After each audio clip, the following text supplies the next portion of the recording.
it's you? Yeah, it's my other phone. Just to I keep it from screwing up.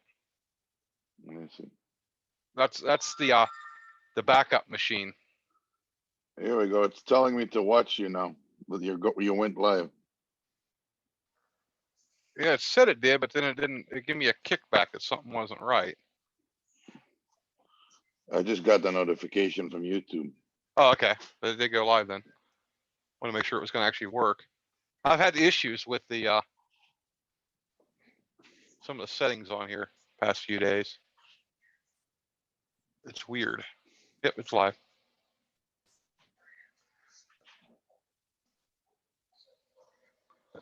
It's kind of neat. The screen looks different than what I see on here. Now what I can do is I will paste the code in that.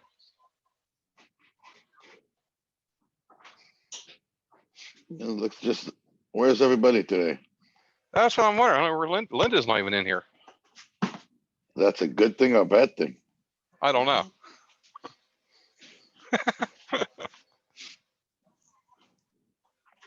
Was your son there looking around your corner? You know it.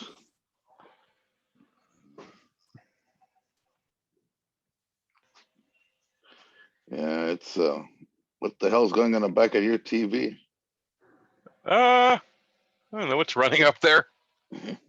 Well, that's my other PC. It's obviously logged into YouTube for some reason. I can fix that problem.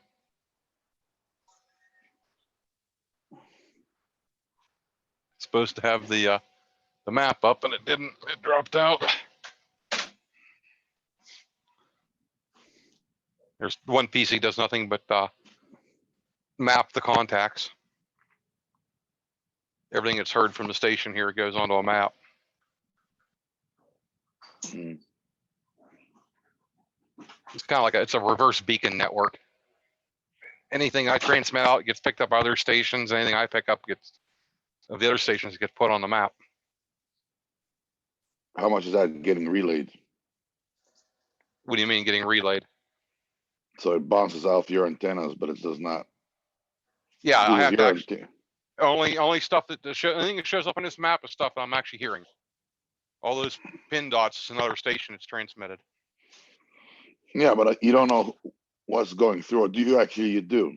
Oh yeah, Some of the stuff. I mean, it's not. They're communicating with somebody else, but it's going through your net, through your antennas. No, they're not communicating with anyone else. But I can, if I receive them, if I see someone calling CQ, or their call sign comes up on the screen up here, it puts it on the map.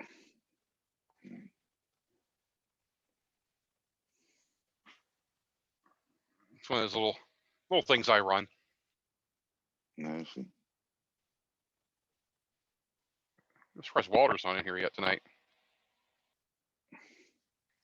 Well, after Linda got him stuck forever.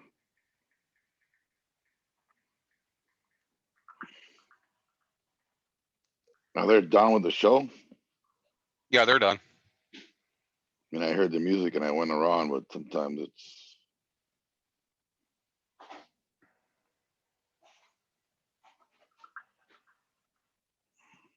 Oh, this thing's being goofy tonight. Everybody in the rudder keeps sending me messages. Who? Oh, a couple of other guys on from the show. I sent them the aftershow code and they don't know how to use it. How the hell they can't? I mean, it's pretty simple. You have your meeting, which it looks almost like it's the same number. Yeah, I think it gets the same number every time. But the code change. Yeah, the password changes. Almost like it writes it to your hard drive or something, and that keeps it that number, kind of like TeamViewer does. And you can opt to keep the same room number. Yeah. I should have opted to do that before when we had the lower room numbers. Now they're getting bigger and bigger numbers. I suppose they don't let you do any 1-800, flyer or anything, so it doesn't really matter. But it's just a number. Yeah, it'd be nice to get a custom URL or something. I don't think they're set up to do that yet. No, it's common. It'll end up costing money. I mean, they have to monetize somewhere. I mean, think how many people are using it. They have to monetize it somehow. Oh, I'm already paying like $30 a month for this. Oh, you do? I thought it was free. If you want to be able to put it on YouTube, you want to be able to record and do cool stuff with it, you got to pay. Oh, okay. Yeah, but most people don't do that. I mean, my kids at school, I mean, I think that's all free. Yeah, if you're just going, you're limited to, I think it's a 40-minute meeting with more than 2 people when you're on the free one. You know what? I was trying to track it the other day, because we're talking about, it's getting kicked out. Every time it kicked out, we were on a recording on YouTube. I think that's what's causing it. I think. Oh, here's JP. What's up, guys? You went for lunch or something, or what? I missed Nick's message. I thought It was on the chat like 3 times. Was it? I can't keep up with the chat and concentrate on. Tell you the truth, I don't even look at ever look at the chat. Just towards the end, I look for numbers. Yeah. I try to look at the chat, but it goes through so fast and so small that Sometimes it's hard to keep up. Yeah. No, for me, it's just I rather when you have a visual and audio format, and all of a sudden everybody's on the chat. It's like, what the hell? Yeah. Invite them over. I'm going to have to be one to change a little bit. I made my choice, and it's just time to move on. No regrets that you didn't take the other side? Okay. I don't have any regrets. Okay. And if I did, I probably wouldn't say it anymore. I made that decision. muting for a second. Yeah, he's got some noise in the background. Yeah. But no, it's interesting. I mean, some of those shows are so heavy chat. It's like, hey, why are we on YouTube? I mean, it's kind of defeat the purpose, Yeah. I mean, I get the interaction part of it, but sometimes it gets sometimes most of the show is on the chat, and it's like, really? Yeah, it's really. Might as well just make a big Zoom chat so everyone can contribute. Yeah, I'll tell you the big thing was like when you're watching YouTube, the way the chat comes up in the corner, everything's so small and it flies through. It does. They need to make that window bigger, and it automatically, if you get behind, you can't catch up, because if you go to the middle of that window, as soon as someone makes a post, it flicks the window all the way down to the bottom, so you lose your place, and it just makes it so difficult to, once you get behind, to catch up with the yeah. chat. If you get behind or you try to go back and read something as it goes through and stop it, you have to hold your mouse on the thing and hold it there. Oh, is that how you do it? Yeah, I actually have my computer's a touch screen, so I can touch the screen and hold it, move my finger up and down, but it's a real pain in the ass to do and not lose where you're at. So I have a question, Nick. Can you, as a host, control how many squares or whatever, images of how many people on one screen? Yeah.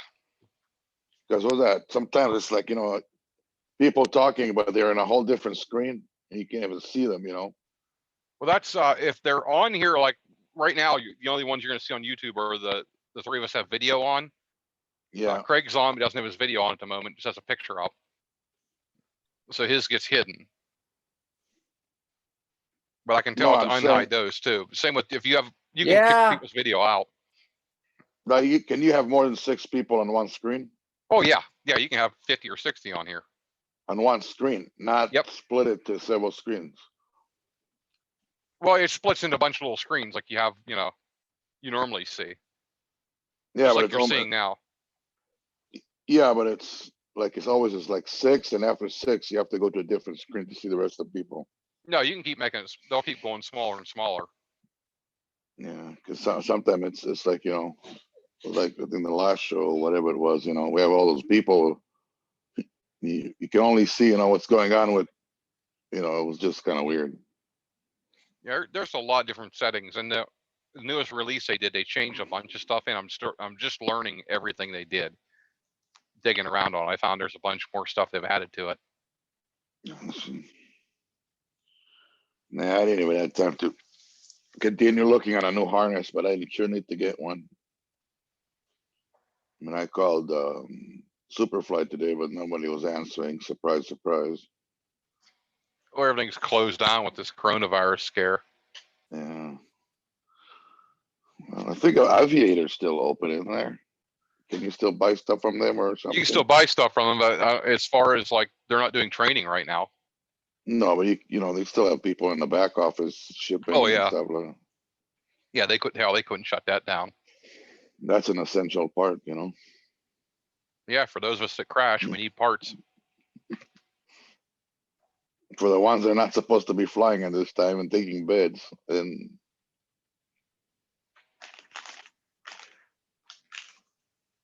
Hey, I've suffered that one crash, and I've had one bad landing last summer. Both times, never needed a hospital, never needed an ambulance, never had to go anywhere. you know, it's so funny to me how Robert is so animated about this, you know, flying, non-flying. Like every time he goes on it, there's somebody's texting him, he's replying about that matter. It's like he's so outspoken about going to fly anyway. It's unbelievable to me. This is hilarious. I mean, we all have our opinions, but it's just funny. Yeah, it just gets me that everybody's worried about not flying. It's like, really, you're not gonna, unless you do something totally stupid, you're not taking up a bed. You know, another thing I mentioned that before. My thing on the whole thing is has nothing to do with people crashing. It has more to look about perception of people looking at you when they're stuck at home and getting bitter. And when this whole thing blows out and you're trying to get an LZ, and people just remember, you know, them bastards were, you know, doing whatever. I ain't helping them anything to get an LZ or whatever the case. That's the only, you know. I can That's see where I that in come one from. way, but then it's also the like, you really want people that haven't been flying in 6 or 8 months to go up flying right away too. This is a perishable No, skill. I'm not disagreeing. I mean, the only, and I'm not saying do it or not do it. I'm just saying on a LZ preservation and dealing with the public, you know, kind of, you Yeah, know, the public perception part of goggles, it's, we always talking, oh, you know, we're one step away from regulation because people flying close to this or people flying close to this. Well, if people are cooped at home and they're cranky and they don't have a Snicker bar, you know, and they see you fly, you know, when it comes down to the town hall meeting or some shit, they ain't gonna be on your side because you're the asshole that had freedom, you know. right. In one way, yeah, but in another way, it might make That's them want all. to take That's up the sport. again, I'm not saying it's, you know, fly or don't fly. I'm just putting it out there as a something to think about. That's it. I look at it more, you know, public perception could be bad on it, but also it could be good. It might enlighten people on it because they are stuck at home. They don't get to see this. They might actually learn about what the sport's all about, you know, in one way. I mean, general aviation hasn't really stopped. I see more light sport and general aviation in the air right now than anything else. Pretty much all I'm seeing in the air on the flight tracker here. Yeah, because a lot of the guys would never fly into certain airports because, you know, let's face it, a lot of GA guys do not like towers and busy airports. It's just not their cup of tea. You know. Yeah, now they're getting to buzz in and out of big international airports with no traffic except for UPS and FedEx. And they just, it's a kick for them because it's not, you know, it's kind of almost like when Woody's and those guys from Charlotte flew, you know, Charlotte International with the paragliders, you know, it's kind of the same. They would never fly in there, you know, a lot of GA into those airports, you know, but now, I mean, they're probably the only airplane, you know, so hey, let's do it. It's a novelty, you know. I mean, I've thought about if it gets warm enough, they still have this fan like this and everything. I'll strap the radio on and get clearance from the tower, go land up at Pittsburgh. Yeah. I think it'd be fun to actually just get permission to just go do a couple touch and goes down the runway. I think I could probably complete 20 or 30 touch and goes in the length of that runway. At least. Or if Well, anything, but yeah, Pittsburgh has 2 runways, right? Or 3? 4. 4. Let me look at that. I'm not saying you're wrong. I just can't see it in my head. I'm not gonna worry about pulling charts, but I can pull it up on mine and take a look. I know they got a left and right on the one side. I have the charts here somewhere. who's popped up? Linda. Oh, here we go. Linda. There's Linda.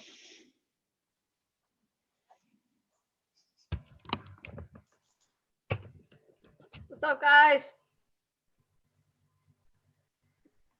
What's up, Linda? Well, I had to eat. I was hungry. That's the after show. We're all eating something. I know, exactly. I know, we got to wait for everybody. I don't know where Walter is tonight. Charlie, did you Gardening his bananas. to Walter? Oh, I said Charlie. I'm sorry. Nick, Yeah, did you there's sign up? there's 4 at Pittsburgh. 4. Yeah, it's kind of an odd looking chart. But Okay, that's what I was. I say I remember the 2, but without the one on the front there. Well, yeah, okay. for some reason, I think there's one off to the side too. It's the militaries. I mean, it's for me. It's just memory from flying into those airports. I don't know why, but I have picture memory of airports. I remember the one. I've flown into it so many times. I always end up landing on the one on the right side there, though. I never get to land on those twin runways. I can't remember if it was Pittsburgh or Philadelphia when I was stuck there because they were when the 737 blew the engine, the Southwest flight. Oh that yeah, Pittsburgh or that Philadelphia? I can't remember. It was Philadelphia. I was waiting in the bar to take off. Cheeto Puffs. There we go. Had to get my Cheeto Puffs tonight. Where's everybody? That's what we're all talking about. Where everybody's I at. know. What the heck? We scared them off. And I even put everything on chat. The first time I didn't put the right thing on, but the second time I did. So You scared him, Linda. I guess so. Even Walter. Here's a fun one to land at. Yep. Allegheny County. I got more. Yeah, I mean, you look at if you listen to some of those ATC recording, like, holy moly. I'm surprised we don't have more crashes. Shit, I'm listening to ATC live while sitting on the runway, and it scares the hell out of you. Guys can't find the right taxiway. I remember as a kid, you used to be able to put your earphones on and listen to the radio, with the pilot's communication. Oh yeah, not anymore. No, not anymore.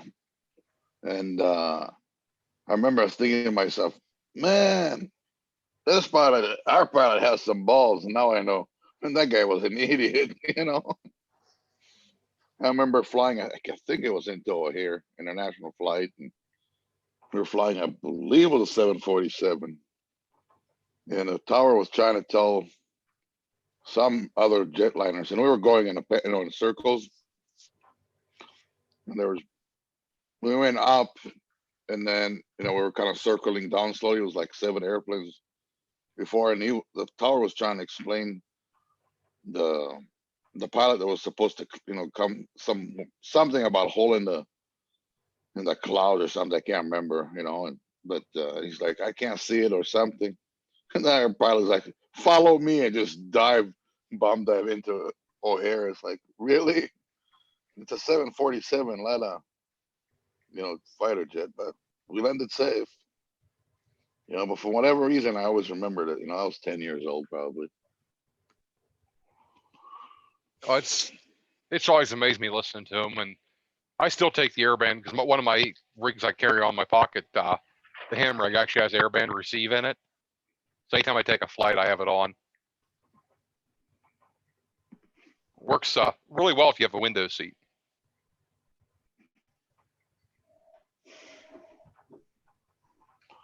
No, I was looking on that GPS receiver that you can use for. They're selling for I forgot what they call them for.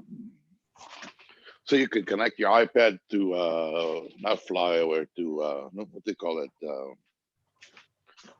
a flight app with all the charts. What do you call it?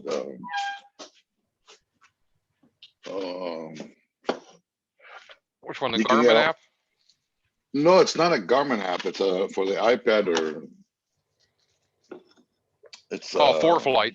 ForeFlight. That's what I was thinking about. Talk about a Stratix unit. Yeah, it's like I don't know. But the question I'm always wondering if it would work through a window on the side of a jetliner, So, Why not? I don't know. I don't know if it's approved electronics. Probably not. Because sometimes a lot of what they say is approved electronics is bullshit in those planes because there's nothing that's really going to affect them anyway. Oh, no kidding. I can tell you that as a fact. I mean, when they came with all the cell phones and all that stuff is going to drop a jetliner, I'm like, yeah, right. People, you have no clue how much the stuff is shielded. I mean, let's be honest. I mean, there's radios on that aircraft that are put a lot stronger electrical signal around the aircraft than any cell phone you're going to have. I mean, especially in the old days when you have the UHF and VHF and all those. The UHF is the longer or the VHF is the longer range? I can't remember anymore. VHF's longer range. Yeah. No, you get an HF. I mean, they got HF on those planes. Yeah. So, I mean, a cell phone signal ain't going to, it's like, okay, let's do the math. A lightning bolt is designed to go right through the fuselage, all that electrical, and the aircraft can still fly. But a little electrical signal from a cell phone will drop it down from the skies? I don't think so. No. I mean, it's no different how people got so excited, in the year 2000. New Year's Eve, all the planes are going to fall from the skies. No. It has nothing to do with that. The radar hits a signal, bounces a signal, and knows where it is. It doesn't care what the time it is. What people now they're afraid all those computers are going to crash. It's like, no, they're not going to crash.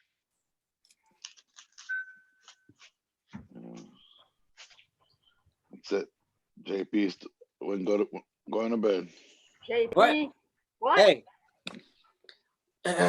So you guys caught that at the end of the show, right? Did I cross the line? At what part? With Kate.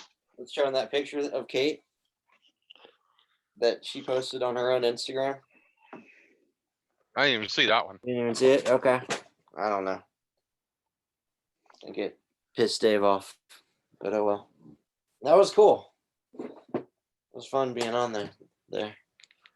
I almost saw it going in, but the coolest things I've seen in the air had nothing to do with paramotoring.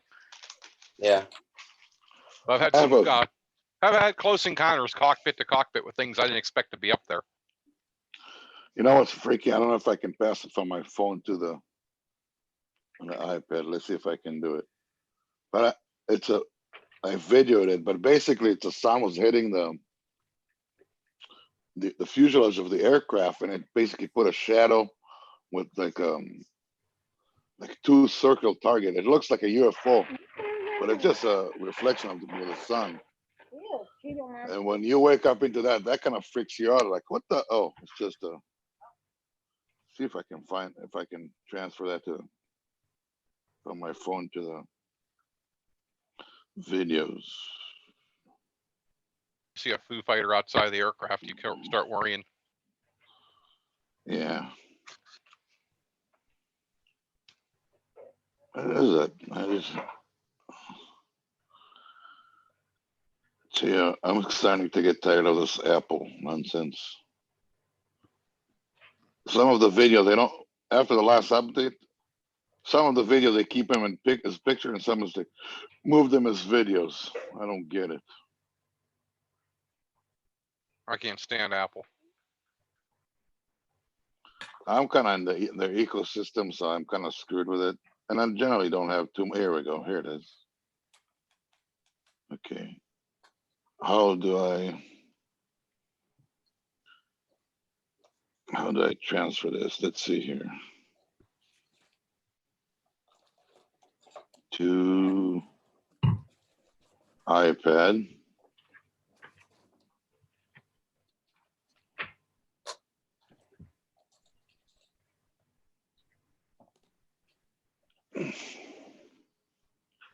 Can you see that? Let's see. Share screen.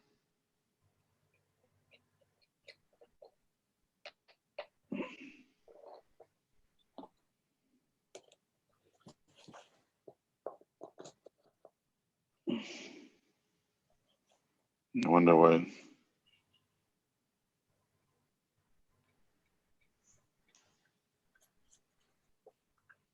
What the hell is this doing?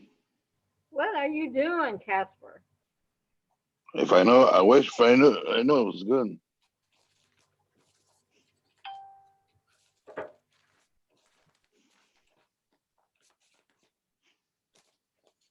I don't know what the hell's going on here. Computer's being crazy because it's an Apple. Probably because I was complaining about it. It heard you. So when did paraglide and paramotor like really start taking off like it is now? Like, you know what I mean? How like?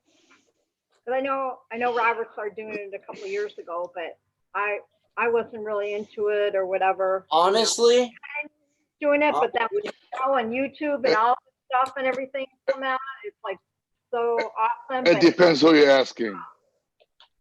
Legit, like if you look at the numbers, it's probably when Tucker blew up. Mm-hmm. Like without well, being McDonald's paragliding, video. I can tell you on paragliding in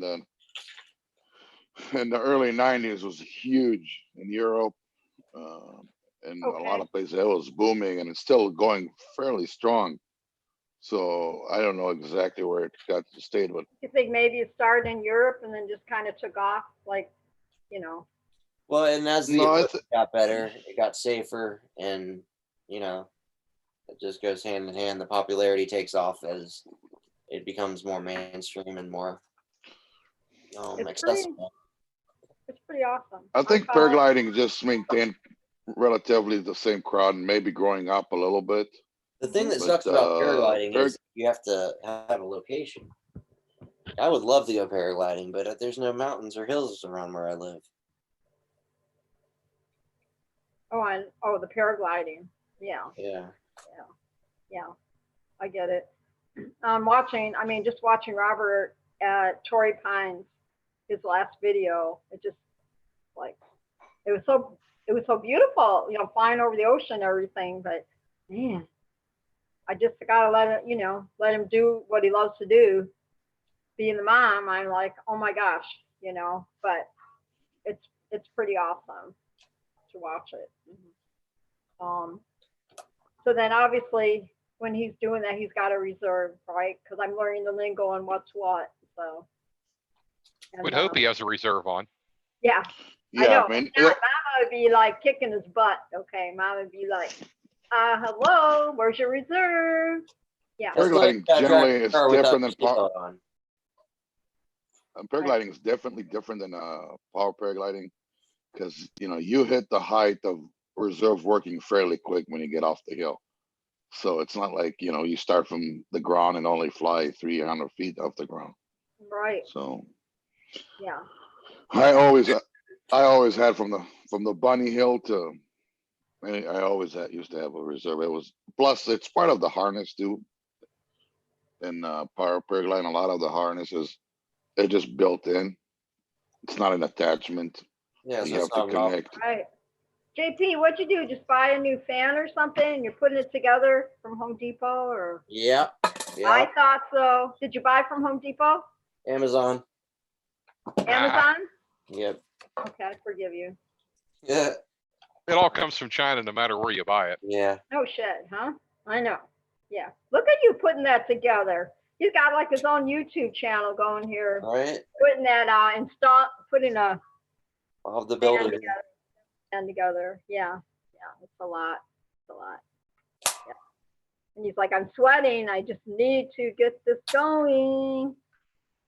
It's ironic because I'm hot and I could use a fan to cool me down while I'm building this fan. Oh, Nick said he's hot. Well, go get your motor up, start it up, let it idle right behind you there. Hello. Hello. There it goes. JP I says hope I don't I'm need to hot. take it apart. Okay then. All right. And I'm having a hard time trying to share this video. I don't know why. I don't know why either, Casper. I don't know. We're just all kind of hanging out. Had my little Screen bit. photo. I know it's complicated. I get it. No, it's not, but it's just No. screen record.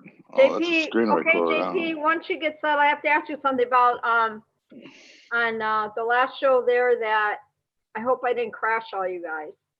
What? Nick, remember that? The other night? No, you didn't do Yeah, anything it wouldn't let wrong. me. It wouldn't let me. The Zoom thing or whatever. That wasn't supposed to even be you, the host. Linda. That had You weren't nothing to there? do with you. You It weren't wasn't there. even your fault. You weren't even the host. That was Thank you. the Well, gorilla. they're trying to make me the host, and then yeah, we tried to get everything, and then I got a hold of Nick, and No, what that the wasn't heck, your fault at all. and then we couldn't get back in because the internet was so freaking crazy that night, and I thought that I like made the whole show crash, you know. No, I don't think that had anything to do with you. No, could but I be- mean, you guys were able to stay on there, or did it crash after I went off? No, there? we were fine. Oh, okay. We were still partying.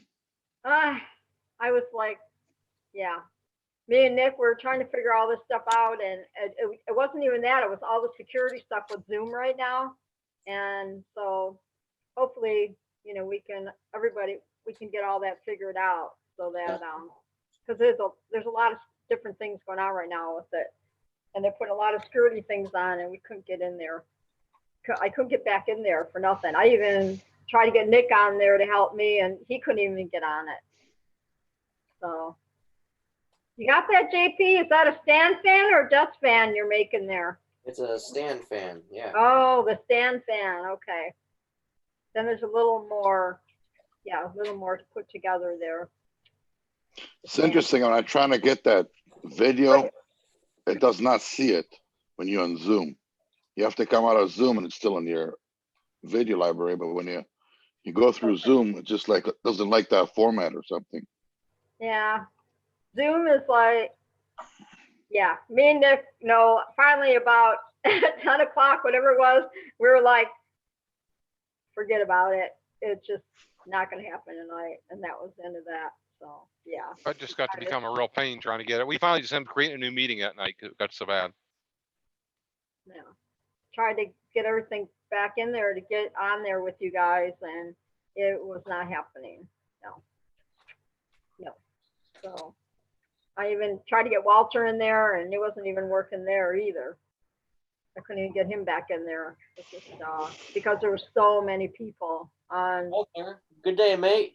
Good day, mate. Wait, what? Yeah. Put another. Good day, mate. Ah, You thought I was Walter? You said, wait, where's Walter? where's Walter? Yeah, where's Hey, Walter? Banana. I did. I messaged him. I private messaged him, and Put another shrimp on the bobby.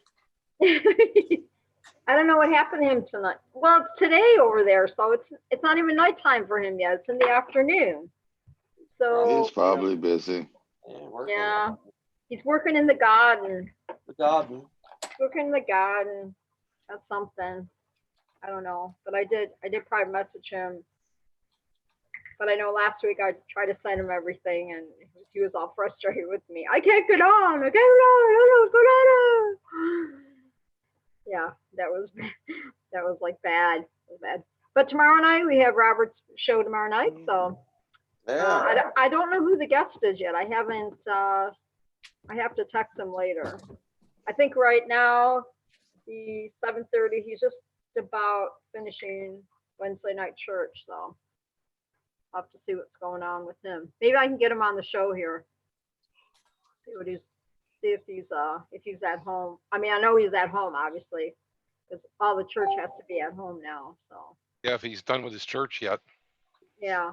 I mean, it's kind of cool. I can watch him on Sunday mornings, but everything is, at the house.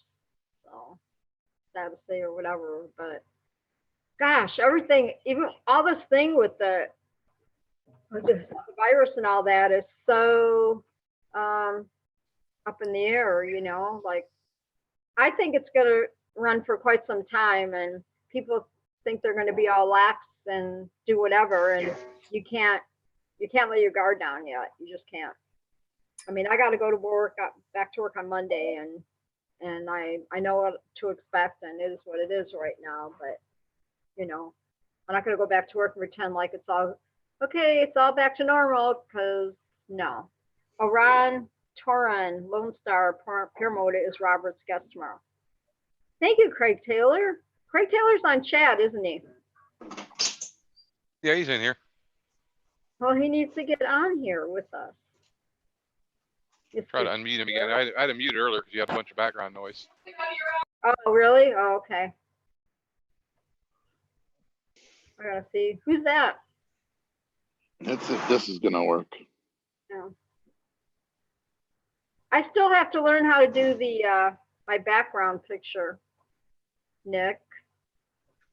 It's at the bottom corner. I showed you how to do it once. Well, I know, but You don't have enough light in your room to do it anyway half the time. okay. So, tomorrow then I'll get with you, because remember I gotta talk to you about my printer and stuff. You gotta look at that printer. Yeah, we'll figure that out. Craig Taylor, be back soon. Just finishing up a project. Craig Taylor, tell him, get your butt over here. Yeah. Got to join the show. We're all good. It's all good.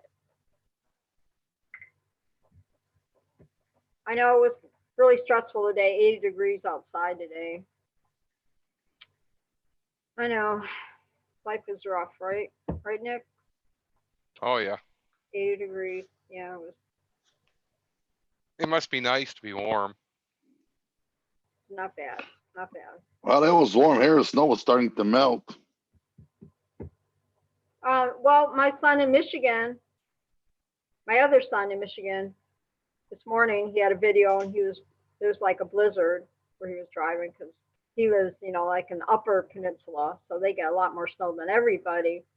But yeah, he was, just a normal, day at the office driving to work. It's like, yeah, they had kind of a blizzard going on, but he's like, whatever. That's my kid. There's ice fishing. Got a new guest on here too. Ice fishing. That's weird. Oh, have you ever seen anybody doing ice? Have you ever seen like what they do?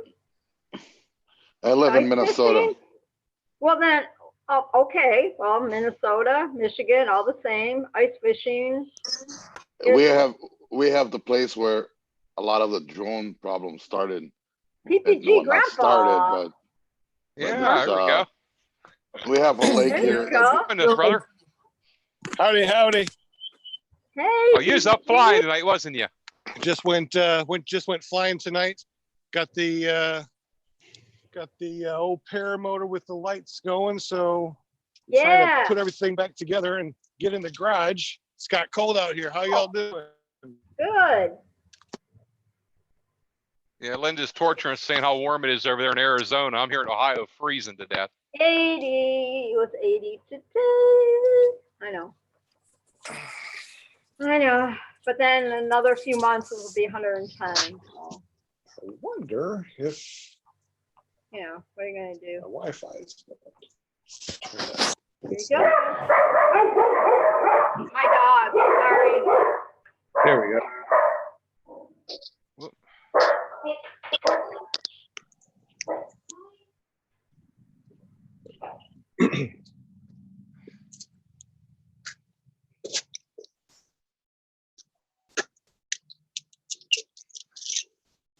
But no, there's a lake here called Mille Lacs, and in the winter you can sit in your fish house and order pizza.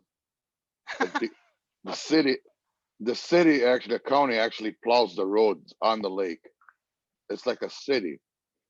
And there was a liquor store guy figured, oh, I can use that octocopter I have, and what's it called? And so we would fly you the beer. You put the money, fly you the beer. Well, FAA didn't like it, so they took him to court, and the judge basically said to the FAA, well, you first have to come with rules before you can charge anybody with anything, because there was no rules. And this is what the FAA started making all the rules with drones to try to pass to control drones. But it's all started with this guy that was delivering beer and booze to guys in the fish house. Jeez, that's crazy. So, yeah, they went after him, the FAA, but they lost in court. But yeah, I mean, ice fishing is serious business here. Some of those ice fishing houses are nicer than my house. Wow. I used to live up in Wisconsin, and the lakes froze over. We'd go out and fish. That was always fun. How's that new motor treating you? Well, I don't have a new motor yet. I'm getting one from Donald. It's going to be a My 19. This is the old Moser 185 Classic. That's probably 10 years old that I rebuilt. This is the one that was on the flat top originally until I got the angel frame. Man, I'm digging this angel frame a lot. I thought you had a brand new motor on that thing. Not yet. Well, you know, after rebuilding, it sure feels like it's a brand new one. I got a new prop. What's you have the new exhaust on then, don't you? What's that? You put the new MY20 exhaust on it, the double joint, or? Yeah, that was put on a long time ago, but the silencer on it kind of is not silent. It's really loud, but yeah, it has the new muffler on it, and it has a Helix prop I just put on it, and it's running pretty good. I'm digging it. I can get up to about 10 feet a second. Hey, Sean Simons is in here. Holy crap. What? What's up? Hey, Sean Simons. I know Sean Simons. Sean Simons know me. We chat Sean. sometimes. Remember me, Sean? trying to see you. It's JP from I don't know, JP Tula. We've talked on the phone a few times. How's it going? Not too bad. How'd you get in here? I was invited.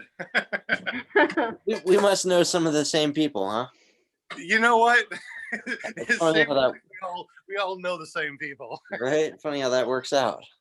It's crazy. So what's the most noticed thing you found between the round top and the flat top and the flying wise?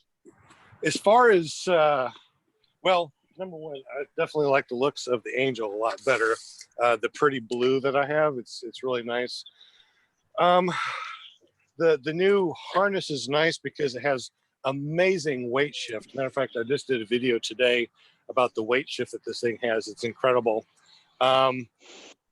But all in all, it's relatively the same as a flat top without the Dell stigma which is what I like a lot, because when I first started flying, and I'd go to Terrible stigma. no kidding. I'd go to a new place to fly. Everyone had a face like this, like, who is that? Right. Like, why is there a flat top around me? That's just gross. So, hey, I got it for a damn good deal. I got it for $3,000. I rebuilt the motor for $500 more. So for $3,500, I got my first motor, which is great. And learned how to paramotor on it. Swapped out the motor, put it on the Angel frame, and totally digging the Angel frame. I love my new lights too. Lights are just totally killer. But as far as that's kind of funny, the whole stigma thing. It's like you fly this, you fly that. I mean, it got that or the Fister Special. I mean, yeah, we call it the Fister Special for a reason. But hell, if you get it for for a good deal, if you get it for $3,500, I mean, who's complaining?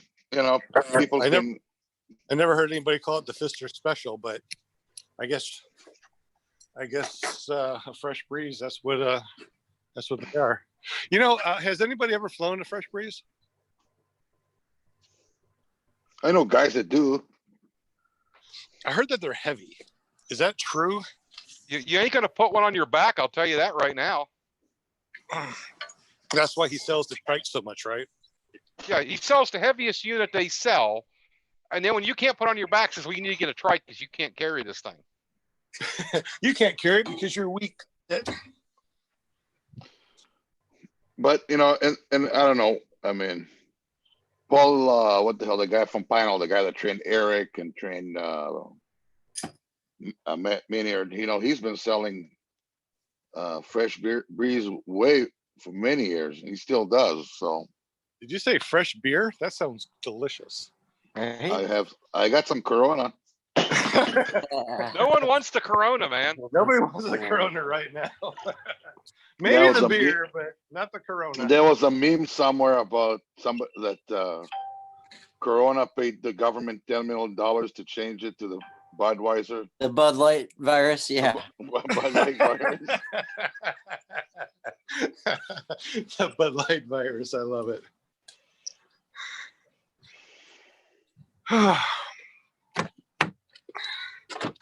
Man, I had so much fun today. We're supposed to have a bunch of people that went down to the sod farm. However, everyone didn't make it. So I was down at the sod farm all by myself, and I'm like, I'm gonna make this good. I brought my Insta360. First time I took out the Insta360 and did some videos. I've always been so scared of dropping it. And did my longest foot drag, which was freaking awesome. And then I was doing some foot drags to a touch and go. So that was really fun. Nice. Hey, how's the editing on the Insta360? I haven't edited anything. All I do is just pull the clip off. I know that I think that my editing studio should be able to do it. However, I really haven't used the 360 yet very much. And the little bit that I have, I just, would do a clip and post it. As far as like 360 wise, as far as like, watching in 360, now you can edit it on the app. And when you edit on the app, you can make it to where it's like a 1080 in widescreen, which looks pretty good, which I think is what, everybody else does. And it seems like, whoa, almost lost it. Almost lost the phone. I really like what David Wolf did, putting it on his chase cam. That looked super cool, and it made it so smooth. Yeah, I still got the chase cam over here. I still haven't used the chase cam. I'm kind of still because every time that I would connect it to the wing, my wing would collapse when I start to take off. So I think that I'm putting it on the wrong line, and I can't find any video out there that actually shows where to actually connect it on the wing itself. I know it's on the D side, on the back side, but every time that I put it on my wing, it would collapse as soon as I started running to launch. Huh. So obviously I'm doing something wrong, and until I see a video or let somebody tell me or show me how it actually works, I'm kind of scared to put the damn chase cam on. JP flies one all the time. Yeah. What's that? Next time I'm at the field, I'll make a little clip or something. It's just literally on the back where your back brake lines go in the middle. What's that? Bubba. Is he out there with me? The anchor point. I don't know. I think I lost my dog. Bubba, fat boy, sausage. Come on, inside. Come on, this way. Come on, Bub. Bubba. Aww, Come on, Bubba. baby. Come on, boys. Inside. But hey, I gotta run real quick. I'll be right back, guys. Alrighty. Yeah, anybody that could make a little video and show exactly how to connect a chase cam, that would be awesome. Because I got a chase cam that's been sitting in my house, burning a hole in my pocket. Not really, you know what I'm talking about. And every time that I try to launch with it, it just doesn't work. Clip through the anchor point of the rear D. So what you guys been up to? What's the coolest paramotor stuff that's been going on in you guys' life? Not crashing. Not crashing? That's good. Is that what you said? Not crashing? Yeah, I've actually been making landings on my feet now. Me too. Oh man, it's so nice when you can make landings and not crash. Well, you've got the perfect machine for butt landings, though. And Oh no, the butt landing. I definitely did my fair share of butt landings until I realized I got to look at the horizon when I come in, and now I'm doing foot drags. I got it. I feel like I got it now. Don't look down. No more butt landings for Grandpa. That should be a t-shirt. No more butt landings for Grandpa. I might just put that up on I might just do that. That's a good idea. That'll be my next t-shirt. I know, it should be. That's right. No more butt landings. It will be. I will make one and I'll have it up to tomorrow. That would be crazy. No more butt landings for Grandpa. That would be awesome. All right, I'll do it. Okay, I can't wait to see it. That is awesome. Cool. Yeah. No more butt landings for Grandpa. No shame. It happens, whatever, and yeah, that's pretty cool. Well, it's been 6 months. I've been flying for 6 months, so I hope that I have got my stuff under control where I don't bust my butt no more. Yeah. You've only been flying for 6 months. Yeah. Damn. He's just a baby yet. See, he's a newbie. I am a baby. I'm a baby. I'm a baby grandpa. That's all right. You got a lot of teachers out there, so don't feel shy, to reach out and say, hey, I need some help. What am I doing? Whatever, because I'll tell you what. Yes, I saw that Kevin Can Fly has his own school now. I didn't realize that. A lot of them just, You got my son, Robert Michaels, paraglidingtalk.com. Hook up with him. He'll tell you all about all that stuff when you're flying. Oh, no. Don't who put that on there?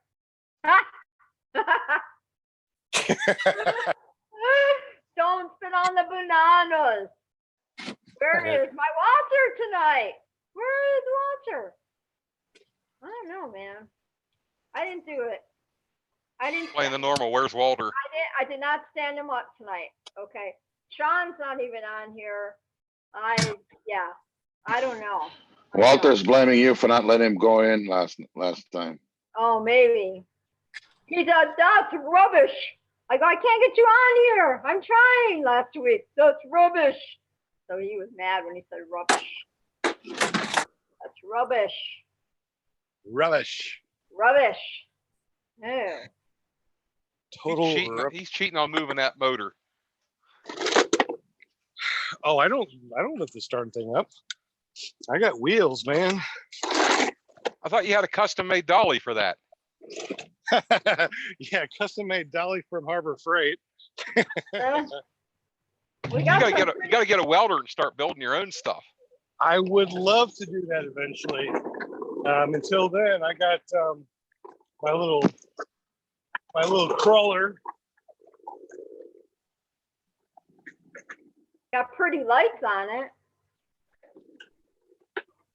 It looks like a Ferris wheel. With the lights You'll like the video I'm gonna put out here soon of my new crazy invention for the paramotor. Oh boy. You got a new adventure? Here's the Yeah, I'm building a motorized device to move the paramotor with. Oh, Oh. cool. There you go. You can be a buttlander. Just don't get butthurt about it. That's awesome. Those That's are awesome. all That's for you, awesome. Linda. Hi, Craig. How are you? I should get the first shirt for that though. I got the video of the ultimate butt landing. Wait, we have another version. Hold on, where is it? All right, let's see it.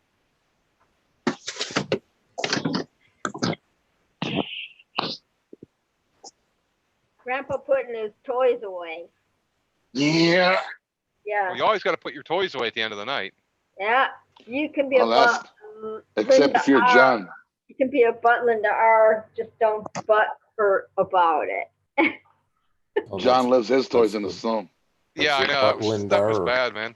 A buttlander. Oh, buttlander. There you can go. be a buttlander. Yeah. Yeah, buttlander. Just don't get butthurt about it. That's right. The buttlander. We all fall down, just get up. That's what we do, right? The buttlander. Yeah, I landed hard, destroyed my gear, finished smoking my cigarette, and got up. You gotta do what you gotta do. You commented on it. You're like, life goes on. Yeah. I don't think I could destroy this even if I tried, and I've tried, but I can't destroy this darn thing. That almost makes me want to get one. I've seen guys cage drag them and just bounce them off the ground. My thing is the weight. I'm just afraid it's too heavy. I landed kind of far from the car, and I just kept on running with it with the wing up in the air, so I didn't have to use my angel wheels, and it's not as heavy as it seems. I mean, it's only like 55 pounds, without the gas. Put some gas in, it's about 60, but it's really not that heavy. And if Grandpa can do it, anybody can do it. Just saying. That's cool. That's cool, Craig.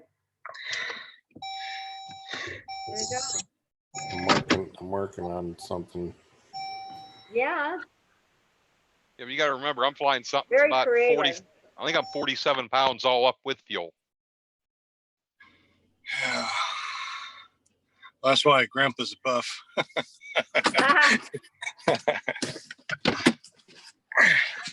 I'm working after 3 heart attacks and a bad back, so I got to be careful. Jeez, really? Wow. Yeah, Nick. You're like no youngster, I went through. I went through There's no heart. age factor.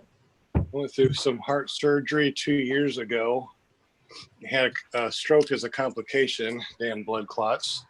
And when I wasn't able to feed myself. I had a feeding tube and wasn't able to talk. It was awful. And Wow. I was looking on the internet, and I found this crazy ass kid flying to McDonald's on his paramotor. And I'm like, you know what? I'm going to get better. I'm going to get one of these contraptions. And I'm going to show this young whippersnapper. Woo! You go, Grandpa. That grandpas can do it just like Yeah. this young Tucker kid can. So You know what they say, Brian? Two of the grandpas. They say never underestimate an old man with a paramotor.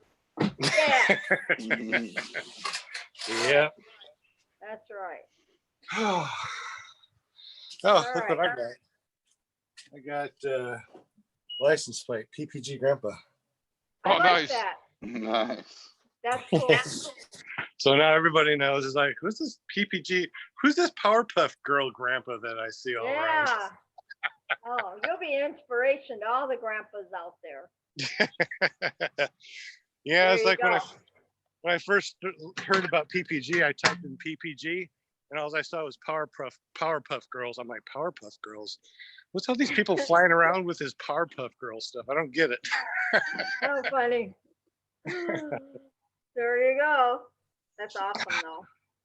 That's right. Life's too short. You do what you love. You just do it. Exactly. That's all. That's all. Well, I got all my You toys. need to go and just chill with the family and the doggies and Grandpa. You know, you had a day today. I definitely had a day. Yeah. Well, like I said, what'd y'all do today? What's been fun with y'all? All right. Have fun with you. All right. I've been spent most of my day here in the radio room making contacts, and went and did a couple service calls. Well, that sounds like fun. I worked a few countries I've never worked before, so it was kind of interesting. What'd you do? I was did Cuba on 20 meters, worked Russia, Spain, and Argentina. Wow. And it was during the day, which is kind of rare for me. You worked lots of countries today. More than what I did. I just took off of work so I could go fly a nice afternoon. I'm off work as on the unemployment, so I've been I could fly right now, but the weather's too cold. Oh, what's your weather like right now? About 55 degrees at the moment. Oh. Well, that's what I flew in. It was fine. I got those warm weather gear and heated gloves. What part of the country you are? Was that? What part of the country you are? I'm in Arkansas right now. You know, where it froze last night, we had a freeze warning, and last week it was 90 degrees. So, you know, that part crazy weather. Yeah, that part of the country. I know it was rough today, 80 degrees in Arizona today. It was hard. We're in Arizona. In Phoenix? Ooh, that's where my brother lives. Oh, really? Okay. Yeah. That's cool. Yep, it's like 80 degrees. Do you live in Phoenix, the city, or one of the suburbs? Just in Phoenix, Phoenix or Peoria, I guess you call it. It's all the same. Yeah. It was like 80 degrees today. So it was nice. When I was there 3 weeks ago, all it was raining. No, it's been really nice. It's been really nice there. Yeah, and just waiting about 3 more months. It'll get in the hundreds. Yeah. Yeah, it'll get crazy hot. But we're used to it. All right, Grandpa, sit down in your launch chair there. Yeah. Sitting in the You're office. lazy boy. Yeah. There we go. You just put the lazy boy in the garage. Yeah. Absolutely. That is like the most best lazy boy ever. That's like a really awesome harness too. Hey, do you guys do PPG and do you free fly? Do you do free flight too? Like off a mountain, or you just do PPG? I want to learn to do it. Casper does it. Just flying off of mountains, yeah. Yeah, I'm a just motor. I haven't done it for a while, but yeah. I'm on free fly if I get a chance. I don't know if I really want to. I've seen way too many videos of people going off the mountain and landing in trees, and that just, I don't know, that just doesn't sound like fun. It takes the skill level to a new line at that point. Like you have to know what you're doing to get up there and ride the thermals.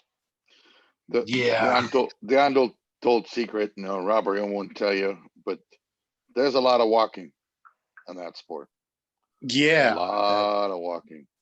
Yeah, I don't have time for that. I don't have time for that. That's kind of, you wonder why I'm coming back now when I'm thinking about going to trike instead of foot lunch. Because I don't feel like walking again. Exactly. I mean, now have you done triking before, or you just been doing foot launch? And I haven't put a motor to my, when I looked at it, the equipment was still pretty hairy in the 90s. Because I think that with most of these paramotors, well, at least with the Angel, there's a trike accessory that you can just bolt on to the Angel and trike if you want to. So I might do that in the future just for fun. I like the foot launch because you can foot drag. Can't really foot drag with a trike, and you need a lot more room, I think, too. Nah, I get off the ground just the same. Have you ever seen the S trike that connects to that? Not the older model that he had. The flat top? It has brakes and both. I see it like you're sitting inside of a cage. Yeah, I saw that the one that bolts onto the flat top, right? Well, there's the new one that is kind of like more of a light trike, but he used to have that heavier trike that your feet and your body sits like in a cage. Oh, that sounds cool. And it has 2 brakes pedals on the front, so you can and that's for your braking, I believe, if I remember correctly. Interesting. So you can, each side of the brake is for each foot control the different rear brakes, the one on the left and one on the right. So you can kind of turn it on a dime. I don't know if he still. Interesting. I don't know if he still sell it, but that's what he used to have on his videos before. I think he called it an S strike or something like that. That makes sense having independent brakes. Because I fly foot launch and the same motor bolts onto the Flash Cruiser from Fly Products. And if I'm not with a tandem passenger, I can get off the ground just the same on the wheels as I do on foot. What kind of motor do you have? The Monster 185. Really? That's what I got, is at 85. How much do you weigh? 200. Okay. But I've got a 28 meter wing because when I bought the wing, I was 235. So I lost 35. So congratulations. That's awesome. Yeah, I fly a 28 meter also. But I foot launch with it. But I'm also about 250 pounds too. Oh, yeah. There's a Fly product, the Foxy. Is that like the single seater version of yours? It doesn't. It's got the low hang points, just like your foot launch, only you got like wheels. So you get full weight transfer with that one. Yeah. That's more kind of like Gorilla's trike. Right. Okay. Where mine is hang point on the roll cage. If I went to trike, I'd have to go with something that has the low hang point and the bars, because I'm so used to doing the weight shift. I don't think I can go without it. So you bought your frame basically without the front harness, or that's a whole different. It's just a harness different, right? If you fly single or. I leave the passenger harness. I just leave it on there. Because is that additional for when you bought it? Was that an add-on, or that's part of how that trike sold? Alexa, turn on Sean's light. It's sold with the option to transition it to a tandem. Hey, Sean. Hey, yeah. Don't fall asleep or else they'll turn your lights on and off. Yep, now we know you got Siri. Now they know that you have Alexa. I got Alexa. I fall asleep when I'm turn my lights. Turn Sean's lights to 100. It will turn the music on for you too. Yes.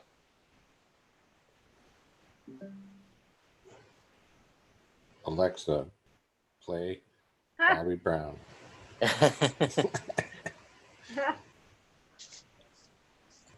Sorry, no Alexa allowed in my house. That's so. Why is that? Your cell just don't- phone's listening anyway. Don't want Alexa in my house.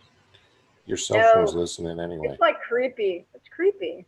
You know, your cell phone's doing the same I thing. got one on my side. We got one on my wife's side of the bed. We got one in the kitchen. The Alexa? Yeah. Oh no, no, not me. Have you ever tried to like call from the one on your side of the bed to the one on her side of the bed? Well, I have the same account. I have so I put one in my mother-in-law's house and one in my mom's house. So now we can all drop in on everybody, which is pretty interesting. Oh my gosh. No. I just hope the in-laws are not listening. I got enough handling my cell phone and my computers and the Zoom and all that. It's like, no. The Facebook and the Instagram, all that's enough for me. Alexa, drop in on mom. Let's see if. Are you serious? Mom message Jack? Yes. Yeah, it notifies them. It tells them that somebody's dropping in. Oh no. No. It's supposed to. Hey, mom. Hey, mom, can you hear me? Oh. She's no, I dropped in on kitchen on accident. Alexa, stop. I can hear it in the kitchen. Yeah. That'd be me. No. Alexa, stop. Alexa, end call. You know what she's gonna say? She's gonna say, "Don't tell me what to do." I don't know. That's scary, you know.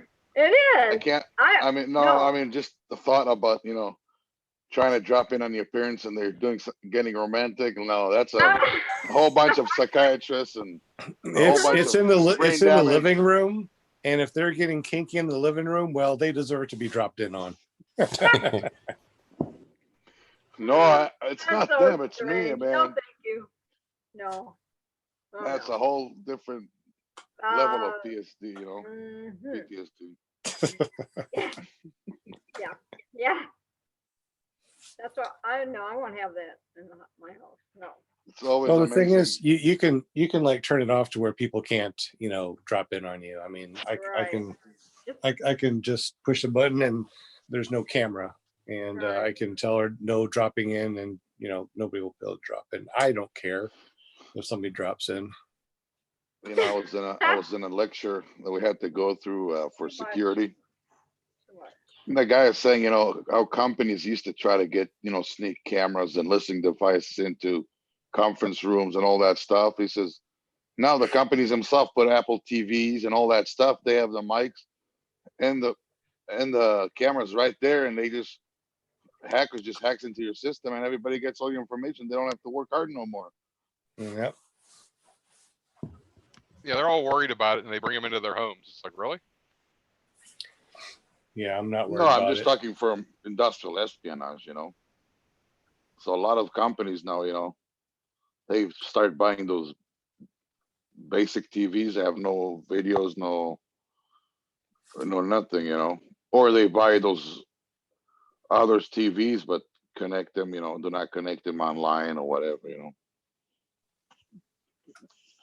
because there's a lot of espionage was done that way, industrial espionage.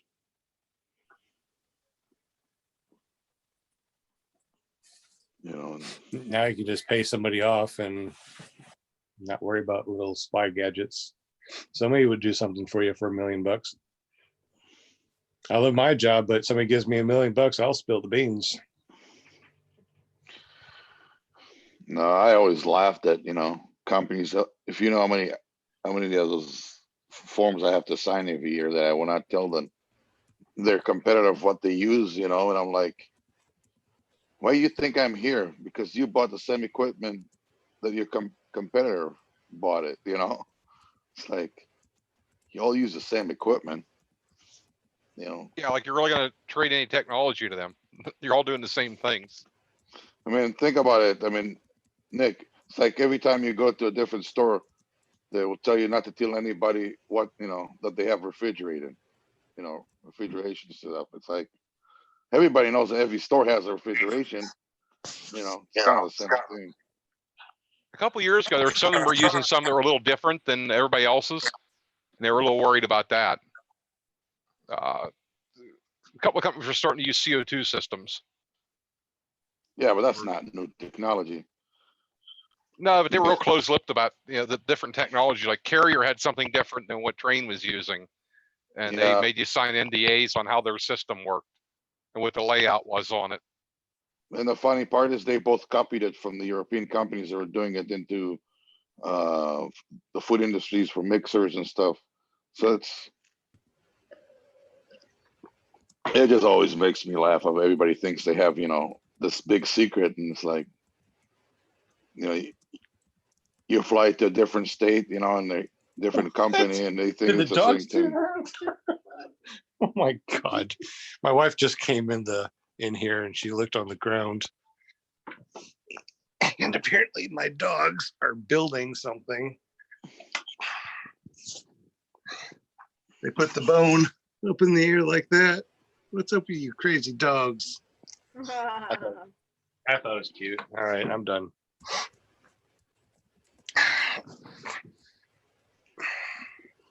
Could be worse. You could deal with what I deal with every day. What's that? I have ferrets, and they like to build things. They'll build a wall what they want to. How many ferrets do you have? 4. Yeah. I can't relate to parrots. I have doggies. I had a farm years ago, whatever, and I had all kinds of animals, but I never had the ferret. No. Do you know the Ron White's bit about the ferrets? I don't think. So it's like one of his first albums it's in. There's a ferret in what? What'd you say? There was what? Ron White in his album. It's a bit he has about it. Oh. No, I don't know. I've had every kind of different animals, but I never had ferrets. You had They're kinda like- horses? I had horses. I had goats. I had burros. Oh my gosh. I had rabbits. I had chickens. I had geese. I had turkeys. I had pretty much all that. But and birds. I raised some exotic birds, but I've never had ferrets. What kind of horses did you have? I have quarter horses. And some people would board them at my house and stuff. Oh, Yeah. I had a paint quarter horse. Mm-hmm. And when the paint gave birth, and that day I could lift it up. The next day it gained so much weight I couldn't lift it. Isn't that fun? I know. Isn't that something? It's crazy how quick they gain weight. Oh, they're such sweet creatures. I just love them. Yeah, I used to love horses, but I think I would like riding paramotors better now. Yeah, I just. Well, less likely to get hurt on them. I like horses, but sweets are not how I would describe them. Still have scars. Yeah. No, I adopted a burro from the Bureau of Land Management, and she was in full, so she had a little Jack, and it was a really cool experience. This was like 87 is when I got my burro, and she was really cool. And yeah, she had a little Jack, and he was born in the backyard and everything, because we had like half-acre lot, so we were zoned for animals and stuff, and horses and all that, and it was cool, because think about it, you're taking something out of the wild, and you have to get him used to everybody, and it was fun. I had a really good time with it. You know, every day go out there with carrots and keep coaxing her to eat out of my hand. And within a week, I had her eating on my hand, coming out of her pen in the yard and walking around with me. And it was really neat. It was a real fun experience. Well, you know, before I had license, you know, that was the fastest thing I can drive. You know, when I got discovered vehicles, yeah, and you don't have to feed it, and doesn't kick you, and oh, geez, Casper. No. and they, you know, horses don't do donuts, and a lot of stuff. They don't burn tires, you know. You ain't never seen the Amish run a buggy then. They'll do donuts in a buggy. You know, when you go there to like the Elkhart, Indiana area, well, the Amish there, and there's a big old trail of crap in the center of the lane. And then for 2 days, you can't figure out why do you have so much freaking mosquitoes on around your car. Ay, ay. All right. So my friends all messaging me. Where are you? What are you doing? It looks like we lost JP. You want to see the project I've been working on for Wicked Wings? Yeah, Craig. How have you been doing, Craig? I know you had some health-wise some issues a couple weeks ago. You feeling better? Yeah, well, it was. I have an amputated leg. You know that, right? Correct. So yeah, I have medication that like keeps. It's like a sort of along the lines of like amoxicillin or penicillin, but they have to keep changing it because your body gets used to that stuff. So they run through like cycles, and I couldn't get to the doctors to get them to rewrite the script, and there wasn't any left for them to just call it into the pharmacy. And so, like, going through the COVID stuff, like, it just, like, ending that medication, like, nothing is, they're not narcotics or anything, but they kind of, like, still affect the body when you stop them. And the reason I use them is because the residual limb is in the prosthetic so much, and it gets beat up, and like sometimes it'll bleed or you know, like it'll, like there's just, it's like trying to walk a mile with thumbtacks pushed through duct tape wrapped around your knee. Oh no. Yeah, if you think about it like that, you know, like that's the best way I can explain it. So wow. Anyways, sometimes it just was like messes with me, and I was without waiting for the stuff for a couple of days, and so I just wasn't feeling that great. Sure. But yeah, but Sorry thank to hear you that. for I didn't know about that. yeah. I was just kind of. I think last week I was like, you got off, and I'm like, man, I forgot to ask him if he's okay, you know, because you look much better, but that's cool. Was that a shirt you're designing? These are going to be jerseys that I'm going to make. I love that. So I love the lighthouses. I totally, being from Michigan and all that, I love lighthouses. You see that sleeve, Linda? That's cool. Yes. You better send me one. Oh my gosh. Craig. I love that shirt. So that is, my birthday's coming up, so there you go. This is Elevate is basically like what I'm kind of doing under the tandem instruction flights. Yeah. And so open your eyes to the world around you. That is cool. So I'm working with a guy. You're so talented. To be able to get those made. Yes. Where are they going to make them? Aren't they going to make them in China or what? Hey now. He's actually out of Delaware, so that's cool. You know. There you go, USA. So who knows? You know, the shirts may come from who knows where before, you know, we get them printed. But I feel better they're being done on home ground at least. Yeah. Absolutely. Oh, try to get American made if you can, at least. Yeah, that's why I told him, and plus, you know, the Resurgence logo is on there, and like, here, like, give you another shot, like, so there's Resurgence plus like. Has Robert seen this yet? No, but actually, he's got something else coming. That you want to see what he's got coming? Let me see if I can find it. Alexa.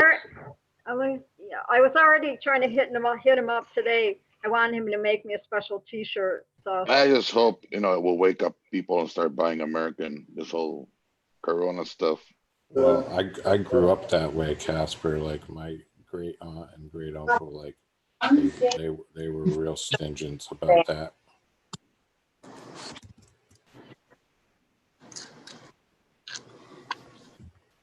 So where can we buy them?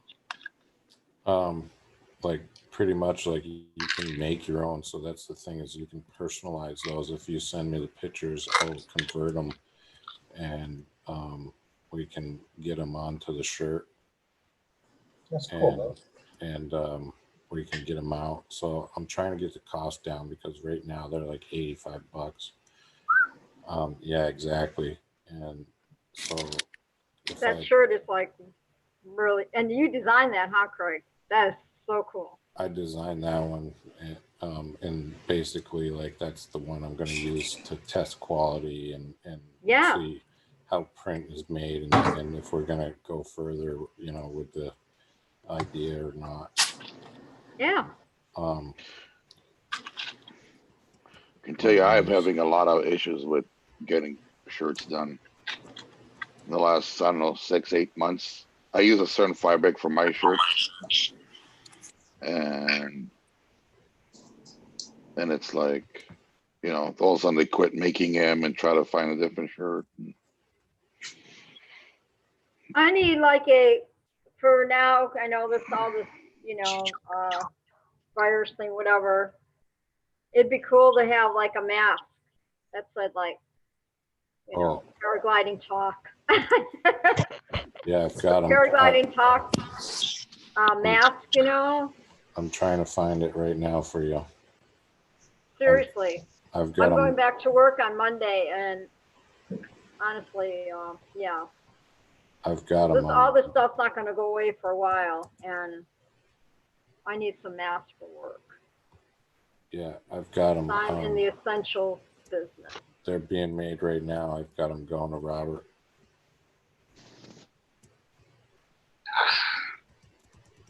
Grandpa, you just need to chill now. I chilled. I just took my nighttime medicine, so I only got about an hour before I am out. Well, okay, so don't you know worry, about, we can turn off the lights for you. Yeah. So you know about Robert's show, right? The paraglidingtalk.com on Thursday nights, PPG Grandpa? Do you know about his show? You gotta hook me up. Say it again. Robert Michaels, he has this, that's my son. He has the paraglidingtalk.com. Yeah, that's my son. So make sure you know, join us tomorrow night. We always have a really fun time on his talk show and everything. So always awesome guests and everything. So you need to, make sure you get on there and check it out.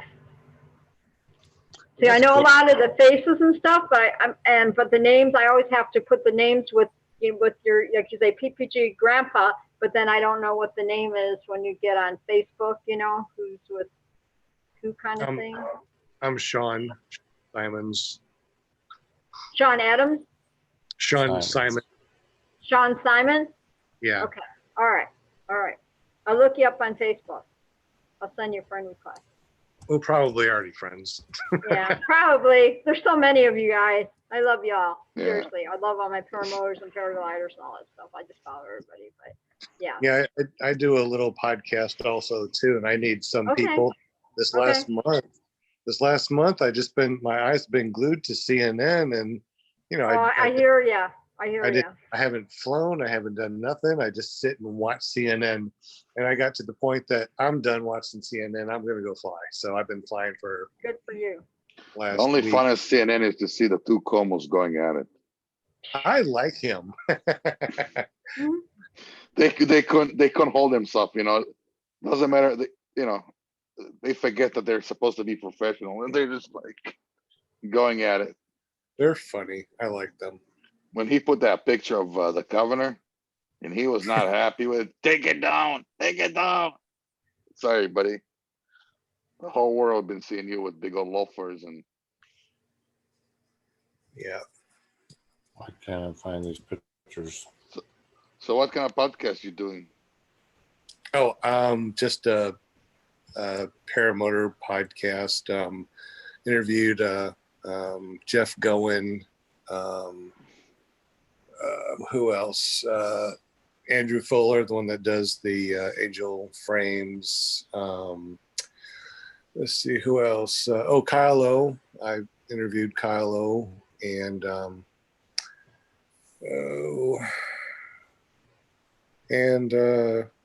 Anthony Villa. And a couple other people. Just pretty much started this year. What is this that I'm looking at? So, the a mask thing? those are like the face dust and sun shields that they use. Let me see if I can find it.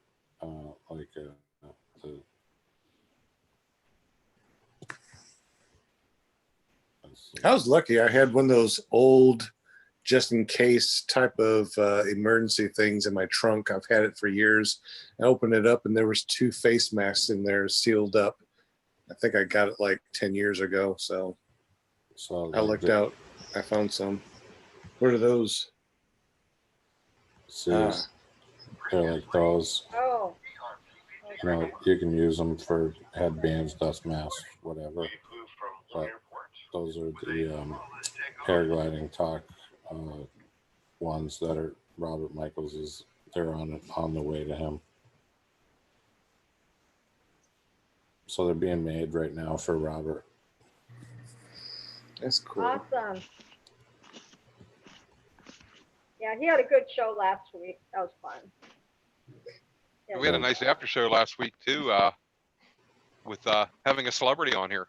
After show was cool. Yeah. Tomorrow's Ron Turan from Lone Star Paramotor. Oh, that's cool. Ron's an awesome instructor. We get a lot of info out of him.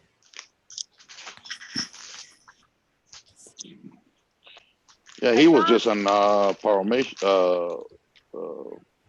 Paragliding Nation, right? Yeah, about 7 weeks ago. Yeah. I think maybe 6. It's amazing how small the community is. Yeah. I know you throw out names and we all kind of know everybody. Exactly. See, I'm looking you up, Sean. I think you're my friend. I found one of your on the Arkansas. What is it? Arkansas guys or whatever. But I'm I'm checking my Arkansas Paramotor Pilot. So let me see. And I found you on there. Did you get PPG Grandpa or Sean Simmons? Yeah. I saw that. And your doggies around. Brian. I saw your doggies around. Yeah, I actually the name PPG Grandpa is like when I first started looking at all the different people that were doing PPG, the one that stood out was PPG Gorilla, and I'm like, well, I'm Grandpa. How about PPG Grandpa? And then I looked on GoDaddy, and ppggrandpa.com was not taken, so boom. Oh, Done. there you go. I grabbed it. Yeah, I would too. Let me see. You had to make sure you can get the website to go with the screen name. Exactly. Well, the ppggrandpa.com just goes to my YouTube channel. So I'm lucky. I have a government issued call sign, and it's never taken by any website. I like that. Yeah, I would like to get into ham radio.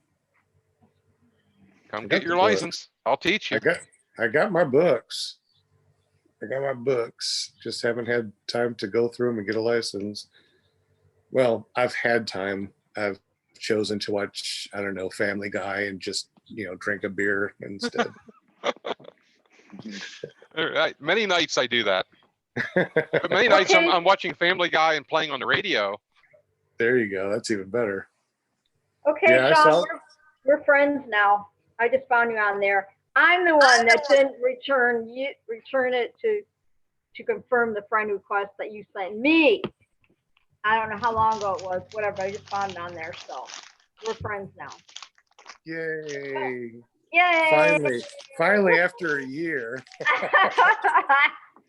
I'm one of the very few that flies around in the air talking on the radio.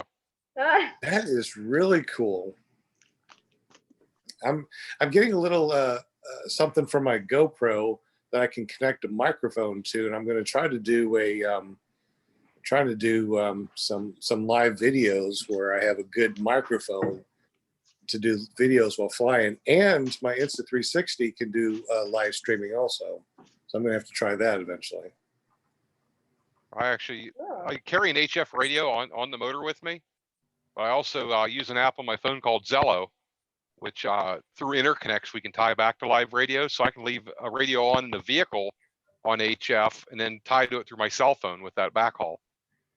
That's cool. And the nice thing is that we use we have a push to talk button right on our throttle control that's Bluetooth to the phone, so you don't have to have any special equipment really. That's really neat.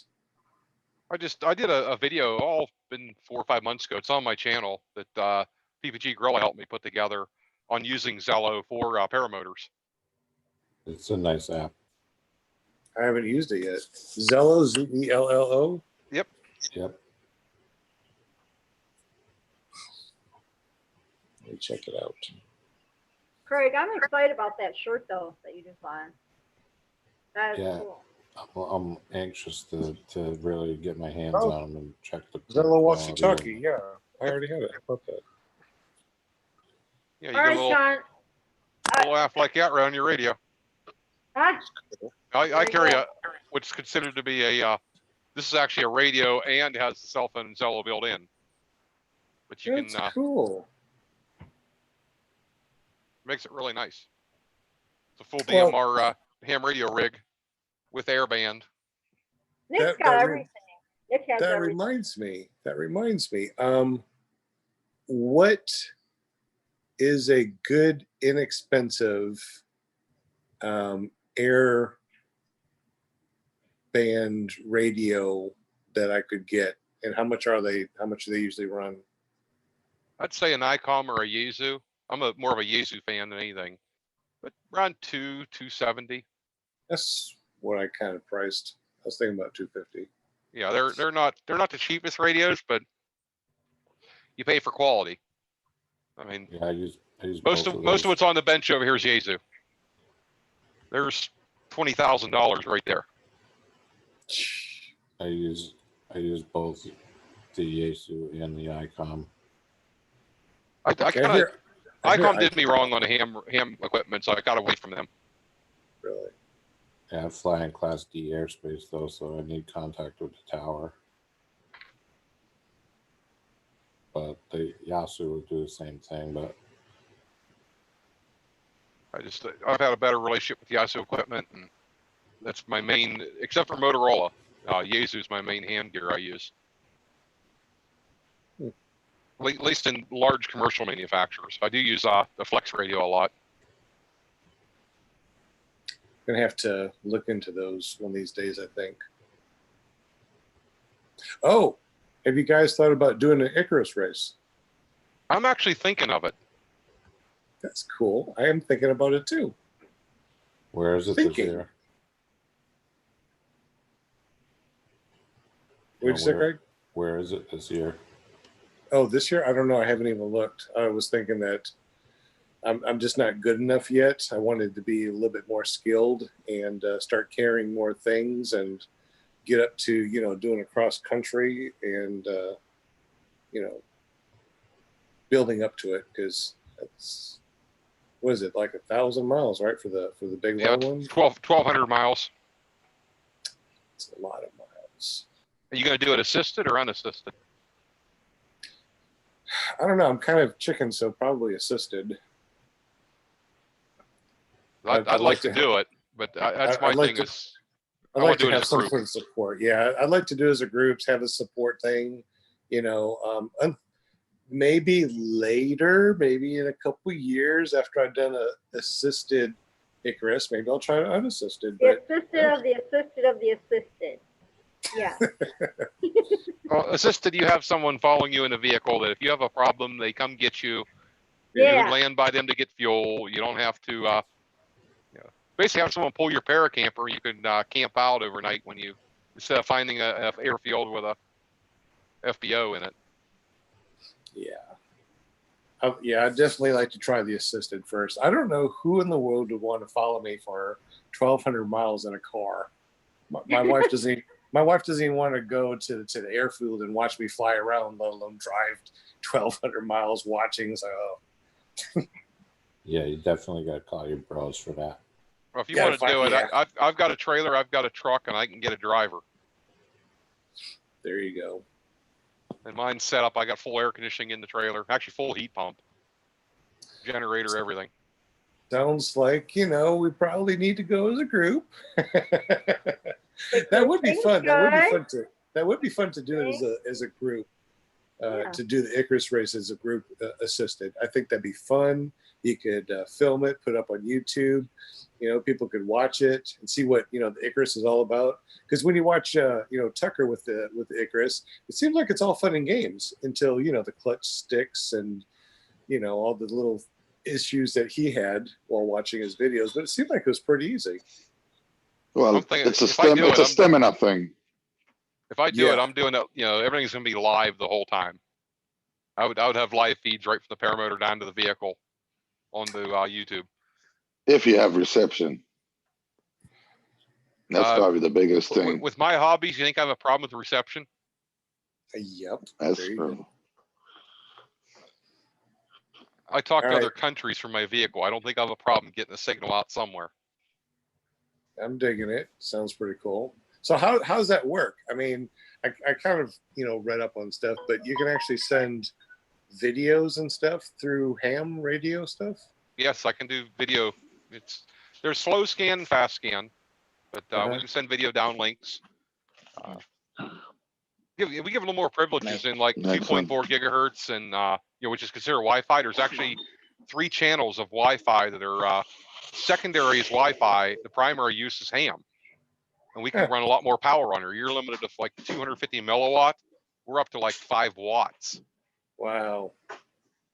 So that's really interesting. That's why a lot of guys that get into an RC stuff for video and even for remote control get their ham license, because now they can go into different frequencies and use a lot more power. Go a lot further. Yep. Interesting. Yeah. What'd be cool? I know Mark Emerson talked about it, probably last year, about crossing Lake Michigan. He was just trying to figure out enough boats to back it up, because that's not a lake you want to get stuck with your motor. We wouldn't need enough boats. You need 1 or 2 boats to just follow you along. That's all. Yeah. Not like we're flying fast. Yeah, but you have to keep a boat that can fly through, go 30 miles an hour. I mean, that's not much of a problem. There's speedboats out there do 50. Yeah. Yeah, but I mean, what happens if the guys are starting to spread or any of that stuff? I mean, it's an undertaking. There's no 2 ways about it. You definitely got to trust your boat, man. That's for sure. Yeah.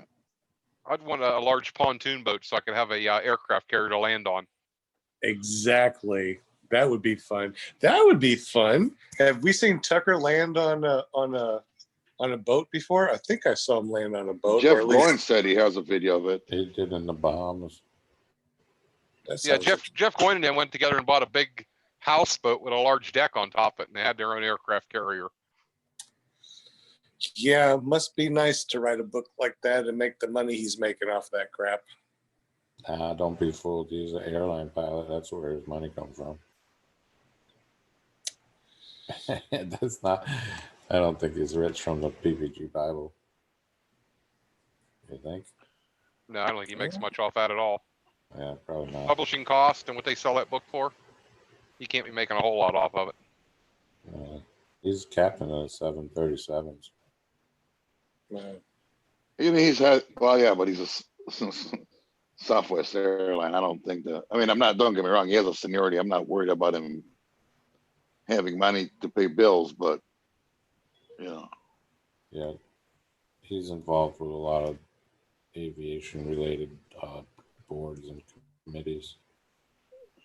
I'd say he's probably not even flying right now. Well, probably not. He was doing a big project. I could not interview him for the first part of January. I had to wait until February, I think it was, because he was in the middle of this huge project. He told me about it, but he said, it's kind of secret until he launches it. But he's going to launch something that's pretty darn amazing. Yeah, he's actually involved in a couple projects that I know of. Probably a ton of projects. I don't see him drinking a beer watching Family Guy. I think that he is a little bit. He has more things going on apparently. I hung out with him down at the Swanee Fly-In, and he was pretty cool guy, isn't he? Yeah, we were talking radios and stuff, and he was showing me some of the stuff he was working on there. Because he was literally playing on his computer, working at the Fly-In in the evenings. Wow. Is there any fly-ins that are going on that anybody knows about? Because I think they're all canceled, are they? Dave Purdon and Endless Foot Drag haven't been yet. Like the Endless Foot Drag, is that still going? So I'm not sure. I haven't heard about that one yet. I haven't either. It's supposed to be in June in Kansas, and it's like, or Missouri, Missouri. I think Kansas. But I looked online and it just had the 2019 dates. So I think that it's canceled. Well, Dave Purdon hasn't been canceled yet either. So I know Moonshiner's still going on. Where's that one? Tennessee. No, yeah, Moonshiner's Tennessee, and then what's the other one? The Hillbilly that's up here in Ohio. It's still going on.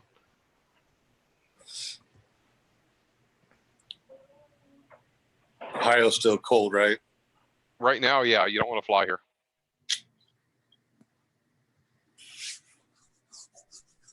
We've had warm days, but it gets cold. I was flying this winter, and the coldest that I flew in was like 28 degrees, and that was almost too cold, even with all my winter gear. 35 to 45, I can tolerate with some really good cold weather gear, but I can do 40s, no problem. 50s, like today, I could do. I wasn't even wearing my gloves until it got after sunset. 60s is nice. And man, it was 90 degrees this last week. It was amazing flying. 90, it got 90 over there? That's so crazy. Yeah, 90 a couple days ago, and it got down to freezing last night with a freeze warning. Go figure. So we've been complaining. We got 4 inches of snow. Oh, I hate so snow. crazy. I'm sick and tired of the snow already. I'm sick and tired of the cold. I'm sick and tired of the rain. I haven't got to, I can't mow my yard or do anything. It's either raining or cold. Or too windy. Yeah, today was, I had to worry about the ride more getting blown over if I tried to mow into stuff today. We've had a lot of wind over here too. It's been kind of crazy. Yeah, the last few days or whatever. But the weather here has been usually by now, it's usually like in the high 90s, 100.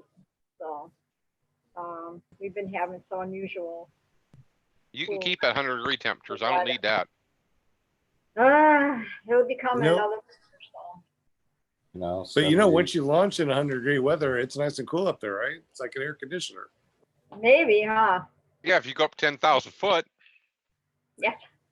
That's what I might have to try, is get up to 18,000 feet this summer. 75 to 80 is just fine. How far? Temperature 75, 80. Sounds good. What's the highest you ever been so far, altitude-wise? A little over a mile. So which is 56 to 5,280 feet. But I was at like 56 and some change. So pretty cool. Yeah, above the cloud. 5, how far above the clouds? 5 what? Miles 5,280. We were somewhere like around 5,600.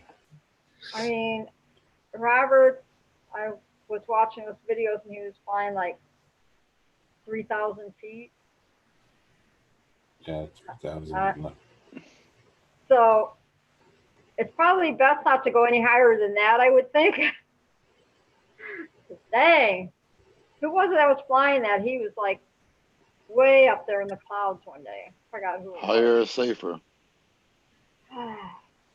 Depending on what kind of airlines are passing you. Evidently. But I'm not talking that kind of high.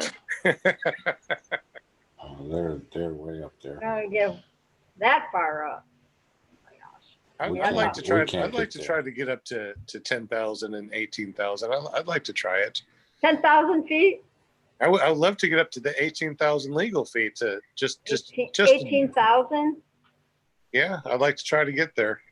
Take oxygen with you. You never come back. You need oxygen. 18,000. You know what's cool is to be 500 feet off the ground and you're only in sea level. 500 feet off the ground and what? And still being in sea level. Where's that?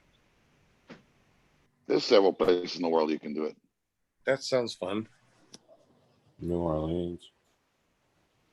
Oh, that's crazy.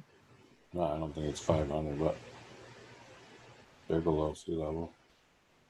Have you all been to different states? And if you have, how many different states have you flown in? I've got 6 under my belt now. Cool. Nice. I got 3. I got 2. Y'all beating me so far. I'm kind of cheating though because I have a house in Florida. That's not cheating. I kind of cheat slightly. I can fly 3 states within 15 minutes of here. How's that? Tri-states. I live in Ohio, but I'm right on the Ohio, West Virginia, Pennsylvania border. I can take off and make a circuit through all 3 states and land. Oh, dude, do a video on that. That'd be so cool. Exactly. Because I've seen a lot of videos. I have not seen anything like that before. I put one up last year from Dave Burton's flying where I took off, flew over into Kentucky and back into Ohio. But still, 3 states in one flight. That's pretty cool. I'll have to do it one day as soon as it warms up. Because bad thing is you have to cross over the Ohio River twice doing it. Yeah. And how long? It's very high how wall long would there it take? coming up the river. 25, 30 minutes. That's round trip. Not bad. That'd be fun. That's something that you could stream live. All right, for the next 30 minutes, I'm going to be flying through 3 states. I'd watch it. Oh yeah. I'll have to do that. Yeah. I really wanted to plan a fly-in down here from my local field, but with this COVID thing going on, I'm not sure if I'm going to be able to do it this year or not. Yeah, that sucks. Everything got pushed back. Everything's a mess. How many of y'all have good forward launch bruises? I got good forward launch bruises. Those go away soon enough. Yeah, the things that they don't tell you in school or tell you on the internet, you're going to get forward launch bruises. What's that? The things that you don't know until you start to fly. So I've never wound up with that problem yet. They'll go away because you'll refine how you're holding and launching. Oh yeah, I take pictures of all my forward launch bruises. I just don't post them. It's like, yeah, forward launch bruise, forward launch bruise. Follow my butt bruise. Now the goal is going to be how many launches can I make without getting a forward launch bruise?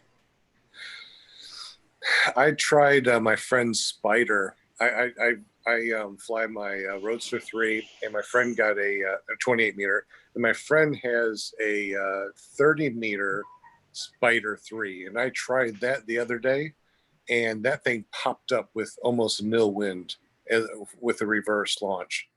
That was unbelievable. It was almost like somebody lifted the wing up. because to me that wasn't enough wind to do a reverse launch. How many wings have you all flown, and what kind of wings do you like the best? I only know one wing right now that I fly, and that's the SEMA K2. And how many meters is that? Mine's a 24. 24, and you weigh about how much? 195. Okay. I got big wings. I got a 32 and a 34. I've got an older One is 27. I've never flown. I've kited it, but I'm afraid to fly it. One is a Pro Design, one is an FX, but they're paragliding wings. I'm a big boy, so.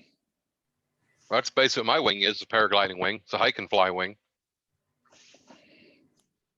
I flew Ripman Ryden's Bruce Goldsmith, and I got like 5 different ozone wings I've tried, and one maybe the Link 2. What do you think of that BGD wing? I mean, I thought it was fine. I had like a 3 mile an hour day, and it came up just fine. It reacted the way that you kind of expect it to. You know, like it is not like real fight for it. Kind of does what you want. But it flies nice, flies smooth. I think the ozones come up much smoother, like with less input and work, you know. That's what I heard too, that the ozones pop up pretty good. Now, what kind of ozones did you try, or did you have?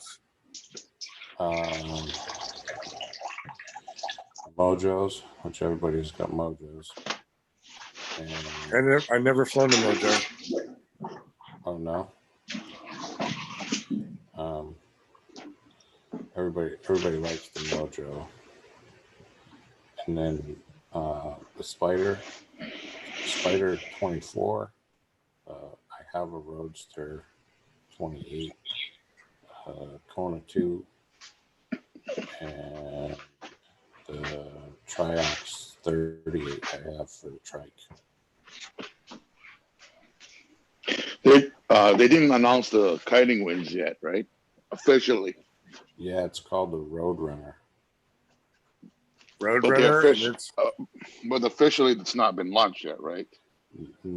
It's not official to like Ozone News, like news, but it's definitely official. Like it's made, it's been in production, tested, rated, and sitting on the shelves and going out for distribution.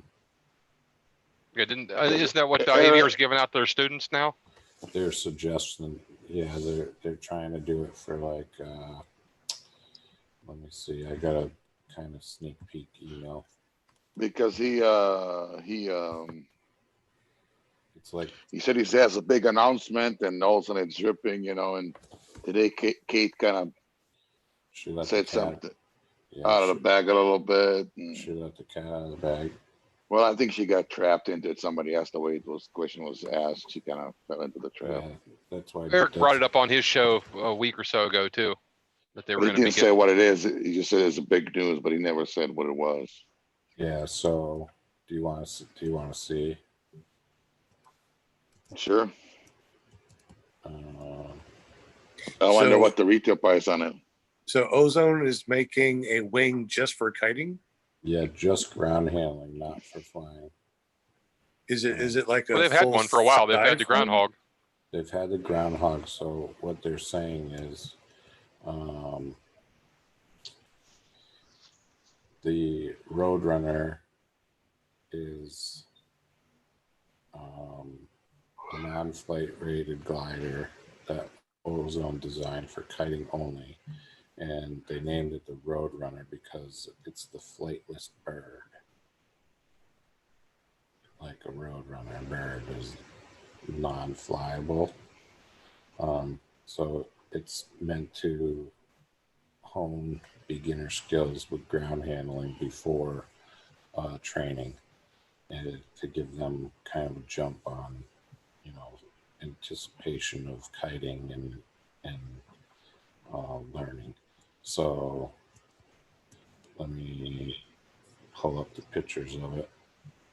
It's interesting that they're doing it, and I know Aviator has been doing it for a while. If you hear about like even what's the guy Predator Paramotor and Duran from Lone Star and a lot of those guys, like when people ask them, you know, what do you like people to come, you know, with kiting skill and anything, it says we want nothing, because to take a bad habit is worse than teaching from scratch. Yeah, so what they don't want is, like, if you're out there all alone and you've never touched a wing and you don't have any buddies, they don't want you getting one of these and trying to figure it out. But if you have somebody that flies and can show you A's, B's, C's, D's, whatever, and give you a little insight, they kind of call you like an ambassador at that point. And they like encourage that, because then when you get there, you're going to be like, you know, 5 steps ahead of regular training. So here's this is the only picture I've got, but it's a little something to tease you with.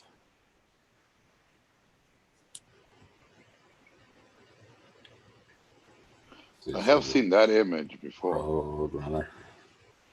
I think that's from the Palm Bay Flying. Looks like the Palm Bay. This looks like a pretty small wing too, isn't it? Yeah, you can. That's a groundhog. Yeah, it's basically the size of a groundhog. It's like 10, 12 or something. Somebody will try to use it as a speed wing. You see. Oh, they'll put that. Yeah. You clip in with a pair of skis and hit the slope. I bet they'll love it. Look at the BGDC. There's guys that are flying those. What's the MSRP on that wing? Do you know? Yeah, let me see if I can find it. $12.99. The same price as the seat, basically. Yeah, pretty much. I mean, you know, we've had this discussion in many after shows about the pricing and, you know, what it really is and what it could be and what it should be. And I think there's a kind of a collaboration that they have a baseline that they're following that curve on. Like all the manufacturers, you know, they're all staying within each other. They probably have to, because if one comes up with a really, really good deal, they're going to corner the market and everybody's going to buy that wing. Yeah, but don't forget that a lot of those guys use the same manufacturer of wing too. So they must have the same cost structure. If they want to control it, they don't want to control it. Yeah, but you know, I mean, it comes down to greed. Why would you sell me something for $100? You know, if everybody else is selling it for $700.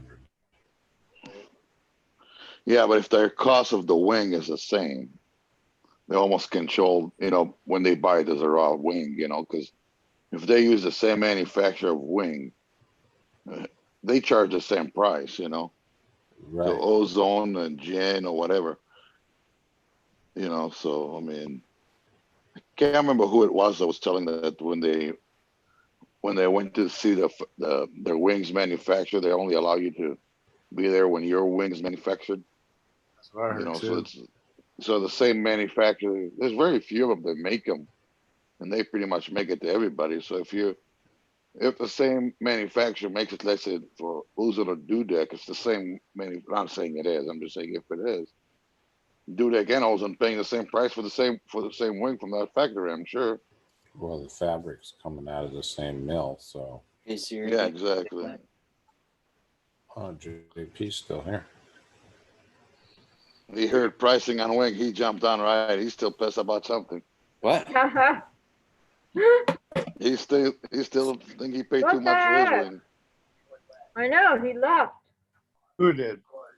JP left, and then now he's The back. prodigal son, I've returned.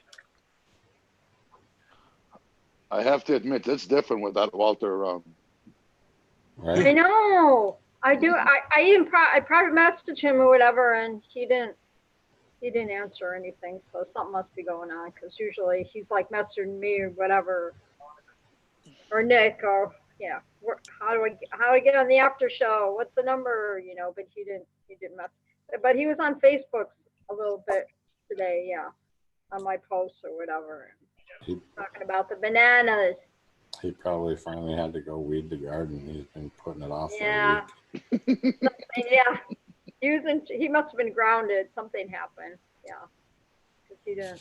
Because I sent him everything so he could get on the show. So I don't know. You're still eating, JP? I haven't had dinner yet. This is my dinner. Oh, it's your dinner now? Mhm. Oh, I thought you already had dinner. Nope. Oh, my No, bad. super bad. Sorry, dinner. Hey guys, I'm gonna let you go. It's always a pleasure. I got stuff I gotta take care of, whatever, and get my doggies outside and all that stuff. Peace, love y'all. You be good. Tomorrow. I'll see you tomorrow night. Tomorrow night. Paragliding talk.com. Hey, if I don't see you in the if I don't see you in the air, I'll see you on the air. There He you quit go. saying it. He doesn't say it anymore. You need to say it all the time. That's awesome. It's perfect. Yeah, but he been the last, I said 10 shows. He quit saying it. There you go. All right, Linda. Good All night. right, dude. All right, Nick. Talk to you tomorrow. Yeah, Hey, Linda. Yep. Okay, guys. Be safe.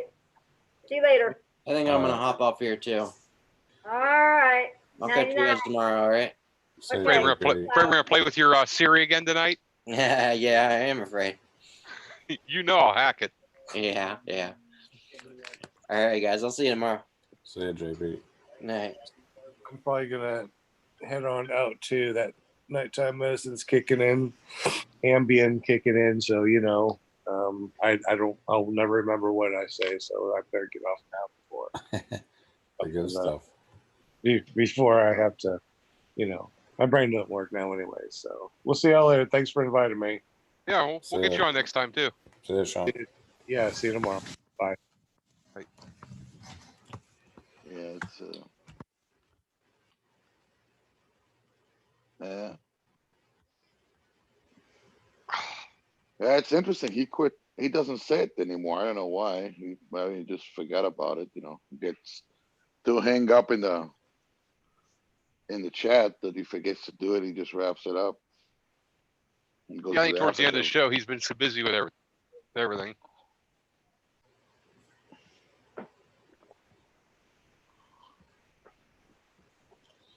Yeah, I think he just kind of forgets. You ever see any of his videos from like 7 years ago? Before he did Paragliding Talk? It's like just like little 1-2 minute clips of like him and the boys when they're little babies. It's kind of funny. Yeah. It's fun. I mean, it's for me. It's always fun because I've been, following paragliding. Basically from the minute I turned YouTube, when YouTube started to get on your computers. I've been always looking for the stuff. Some of the stuff like they were talking about that eagle that got into that wing. That was in Russia, and that guy was cussing all the way down. Didn't stop a word a second to cuss till he hit the ground, and he hit the ground and still cussing the eagle. That's the full video is hilarious, but for whatever reason it got chopped and chopped and chopped. It's, I don't know, the sound have changed, but the original one, I mean, he's just cussing all the way down under a parachute. Goes into the tree, and then he's trying to get the hawk out of his. And he's just cussing at him in Russian on the bird. It's hilarious. There's a lot of old videos that were used to be on. I don't know. You can't find them anymore. That guy that was ejecting the motor off and put that on his own reserve and goes on a reserve by himself. There's a whole bunch of stuff like that used to be on it. You can't even find it anymore. That seems like a neat concept, Too much. Too much new videos. They're all buried. All the originals are buried now because of all the new ones. Much like if you go on my page, there's 200 some videos on it, and you only see a portion of them. A lot of them are kind of hidden. Yeah. A lot of stuff from back in the day you don't even see. I mean, even the Kurt and Dell. I mean, they used to be. I mean, you couldn't even. I couldn't start my computer, the YouTube, without seeing a video, their videos, you know. And then, and now they're pretty drowned, you know, with everything else, you know. And for a while, there's somebody Pretty much. hacked. As long as you don't watch a Dell video, you won't. Was that Nick? As long as you don't watch a Dell video, that you won't get drowned in them. Right. You know, if you search out one and watch it, I guarantee you, your whole YouTube will blow up with Dell. Yeah, well. Somebody back in the day hacked Captain Kirk's YouTube account. Some gay guy. Do you remember that? You guys ever remember that? That guy started talking some stuff that I don't think Captain Kirk was all excited about. I don't blame him. It was the description of the action, and it's like, I don't think so. Yo, you know what I want to know? Where's Ryan Roberts and my strobes? Paid for those things back in October. You still ain't got them yet. Nope. Well, he's heavily on China. You know, I mean, his manufacturers and everything is based out of China. Right. I mean, that, you know, remember he went on the show and said, well, you know, with all this Corona stuff and my manufacturers and this and that and the other. And that's when Larry DeSico made a comment, and he's not longer on Fair Lighting Talk anymore. I don't know what the hell happened there. Hey, that was hilarious. That's the last time Larry was on that show. I talked to Larry yesterday. How's he doing? He's doing good. Said he took a flight, went up to Denellen, and it was like a ghost town, he said. He said, but it looks good. He's an aviator, really like helped to clean it up and get it in order. And the airport has like kind of got new life in it. And the airport commission is like put effort into keeping things neater and cleaner. And but he said he had a good flight, and he says that he's going to stop selling gear and wings and just refocus on accessories. He claims it's because he wants the schools and dealers to be able to sell the gear, and he doesn't want to take from them, but I think it's just because there's a lack of sales. Yeah, he doesn't want to get into having to buy all that stuff and then not sell. Yeah, he's sitting on it because he's not training, and the people aren't coming through for that. You know, they're going to him for stuff sacks and covers. And so he's not going to carry that trike anymore? He said he sold the last one and he's not going to do it anymore. Oh, he's not even selling the trikes anymore. He's not. He said he's not going to sell the quads. Quads and wings he's going to leave to the schools, to the dealers and the schools, and focus on accessories. Well, for accessories, they make. He wasn't actually. He was drop shipping those units anyway, wasn't he? If you bought one. I think so, but I don't know. He claims that it's because he wants the schools to make the money.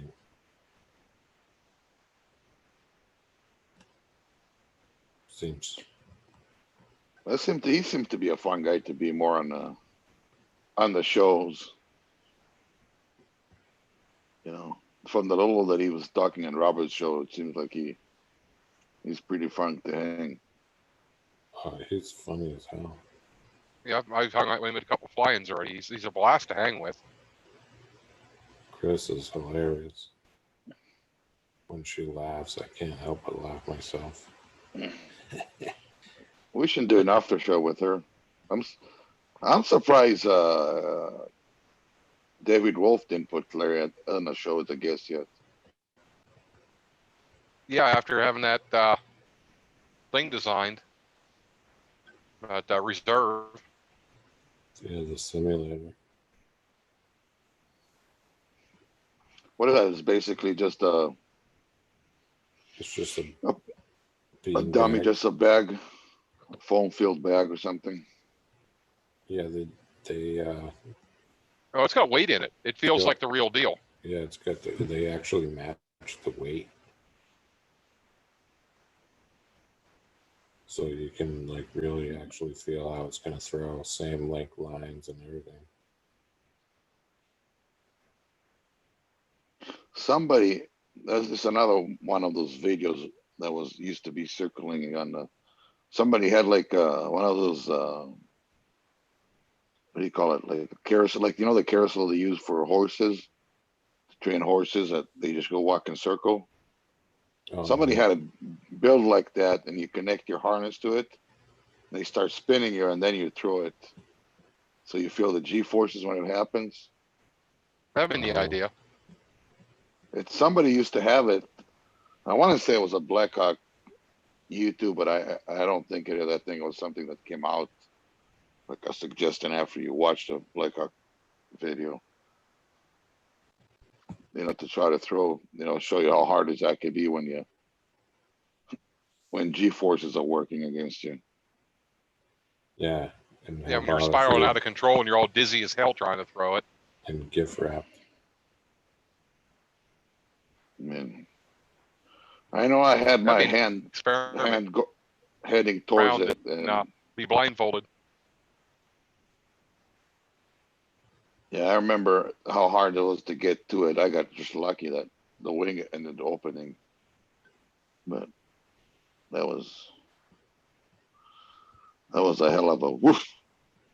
Yeah. Wake you up. Yeah, most of the wing was gone, a goner, and I was like, okay, this ain't coming out. So one hand, I was still trying to shake the brakes to see if I can make something out of it. The other hand was going towards fighting to go into the reserve, and by the time I got to the reserve, it just, for whatever reason, it finally released whatever it needed to release, and woof. But it was folded there for, I don't know. Hell, it looked like about 10 minutes, but it was probably 3 or 4 seconds, 5 seconds, probably. Those things look forever when it happens. Right. In reality, they're not that. But I lost about 2,000 feet. So That's fast. yeah. Oh yeah. Probably violent as hell when it opened up too, wasn't it? Oh yeah. I felt my neck for a while there. That was, yeah, because when they stop, it stops, man. Especially I fly with a big wing, and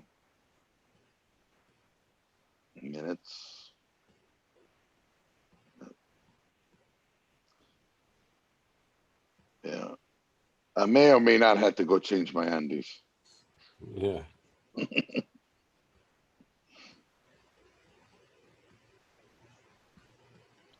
I'm hoping they never have to take a collapse or anything like that.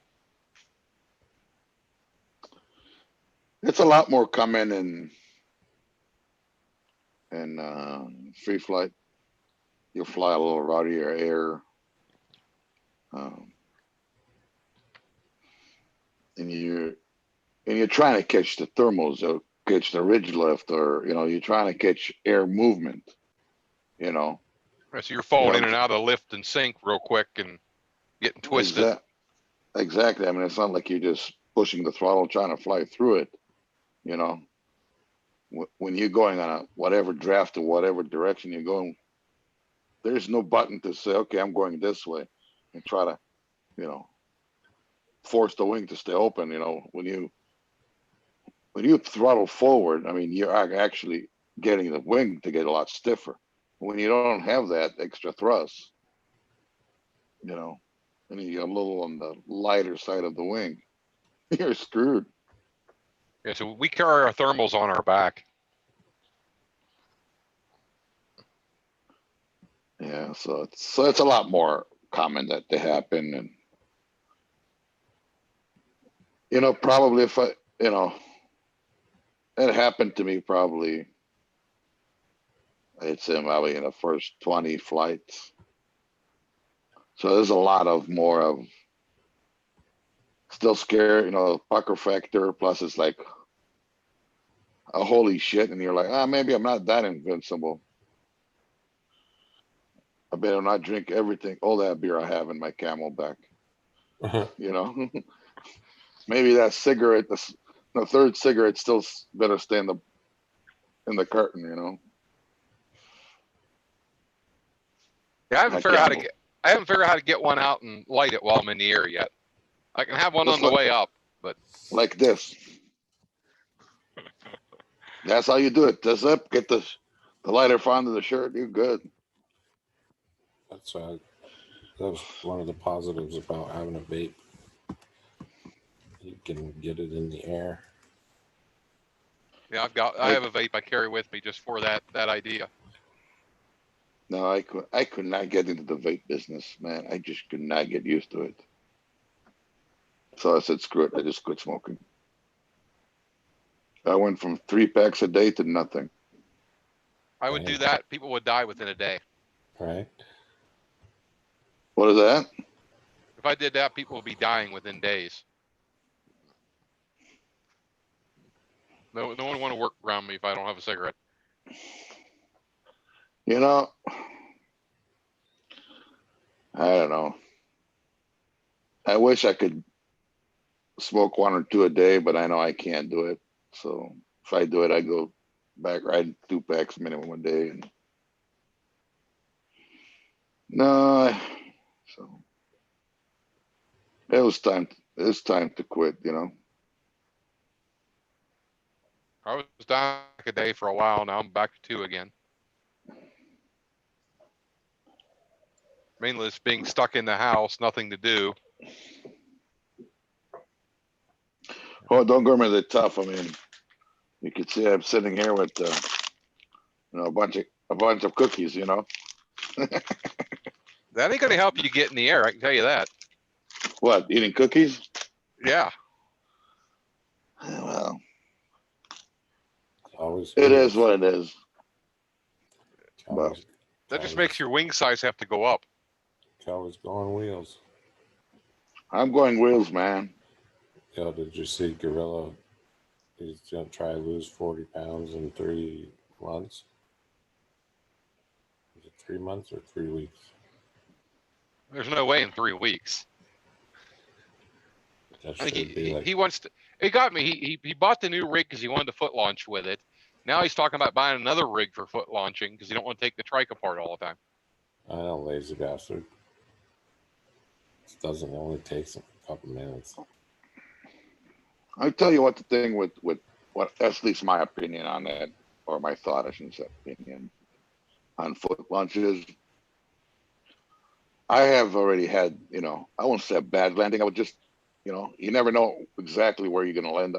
Grass looks good and no kite nice, and there's a little dip in there, and you just get your ankle just right, and you're screwed for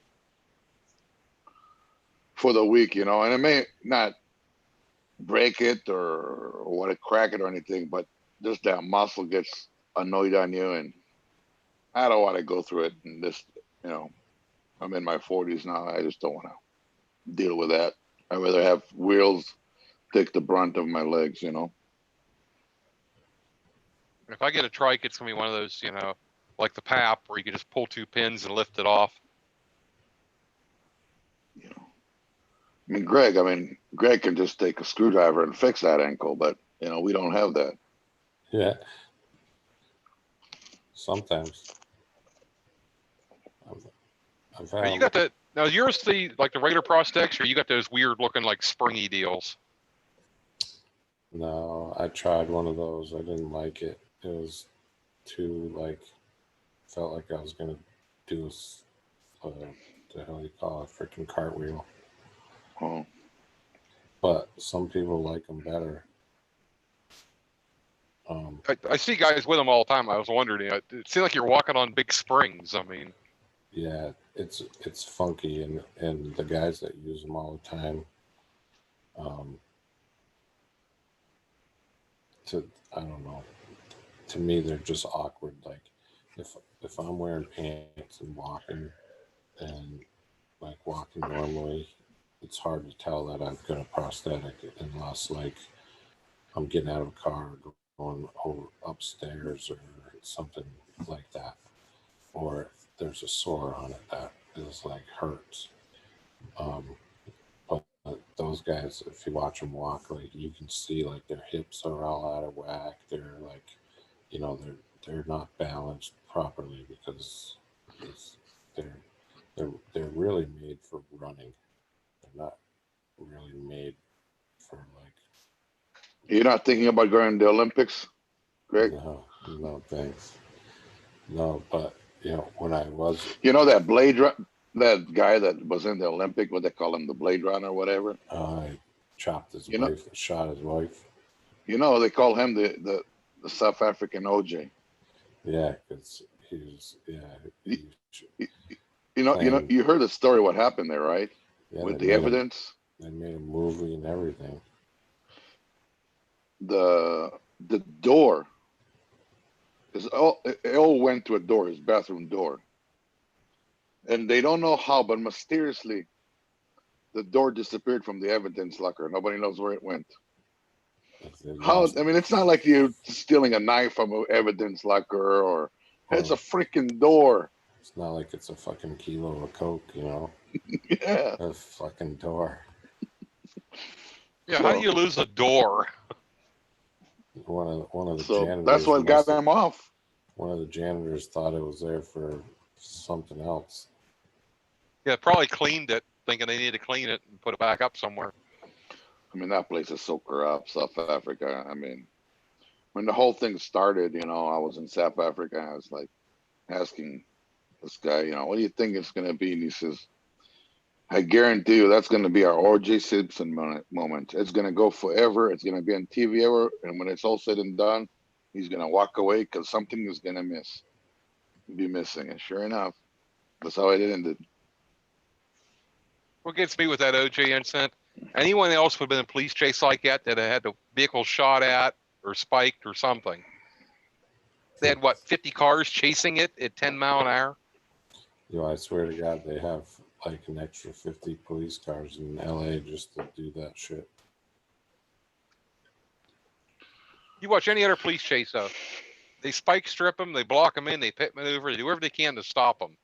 No, they closed the freeway down and let him drive clear to the house, really? Well, I mean, think about it. Everybody's worried about it getting sued. And when you know who it is, he's not armed. And what are you going to do? I mean, you're going to I'd have bump shot his his tires out and stopped him right there. Yeah, but some lawyer's going to sue some cop from not using the exact, it's California, He uses, a copper bullet, not a rubber bullet, or who knows the difference, But he's about to get out here pretty soon here. And it'll be some new movie deal he'll make a bunch of money on. Well, this book he wrote, If I Did It, the judge gave all the publishing right to his ex-wife's family. Really? Yeah.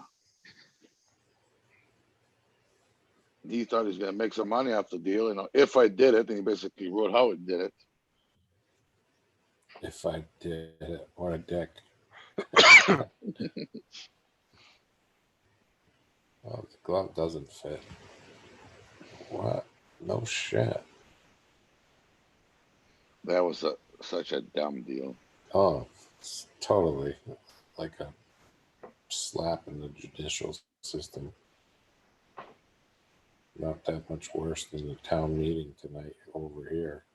Everybody's fighting to get back to work, and the town officials don't have a fucking clue. Yeah, I'm going to go back to work next week. Vacation is over. Me too. I told the guys, I said, be here Monday morning. We're gonna go over some guidelines and some procedures, and then we're gonna get shit ready. Time to start opening up some pools. It's about that time. You guys service them too, right? So Yeah. Well, we service like 113, so did you have to put a couple years old all the screens on those drains?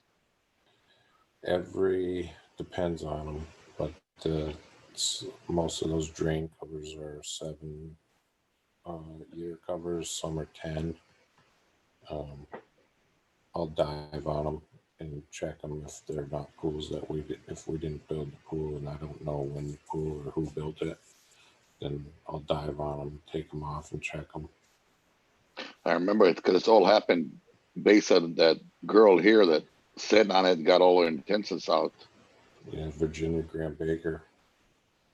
It was a club here in Minnesota. That's pretty sad that something like that has to happen for legislation to make a rule or something, you know. But that's always the case. I mean, every time. You know, as they told us in the military, right? All those rules was written in blood, even the stupid ones. Yeah, definitely. I'm like, how somebody can be that stupid? Be surprised. Look at all the warning labels that you see on lawnmowers and shit. Someone done stuck their hand under there at one time or another. They still fucking do. They run their toes over too. I mean, the fact that you know, Winnebago has to have the sticker. You know, you cannot leave the seat of the driver's seat when you put it on cruise control, because that guys went the back to make a sandwich. Mm-hmm. That's why I put it on cruise control. That's not. I was when cruise control just came out. You know, back in the day. They still, I think, have this. I don't know if they still, but up to not long ago, that sticker was still around. It's not an autopilot.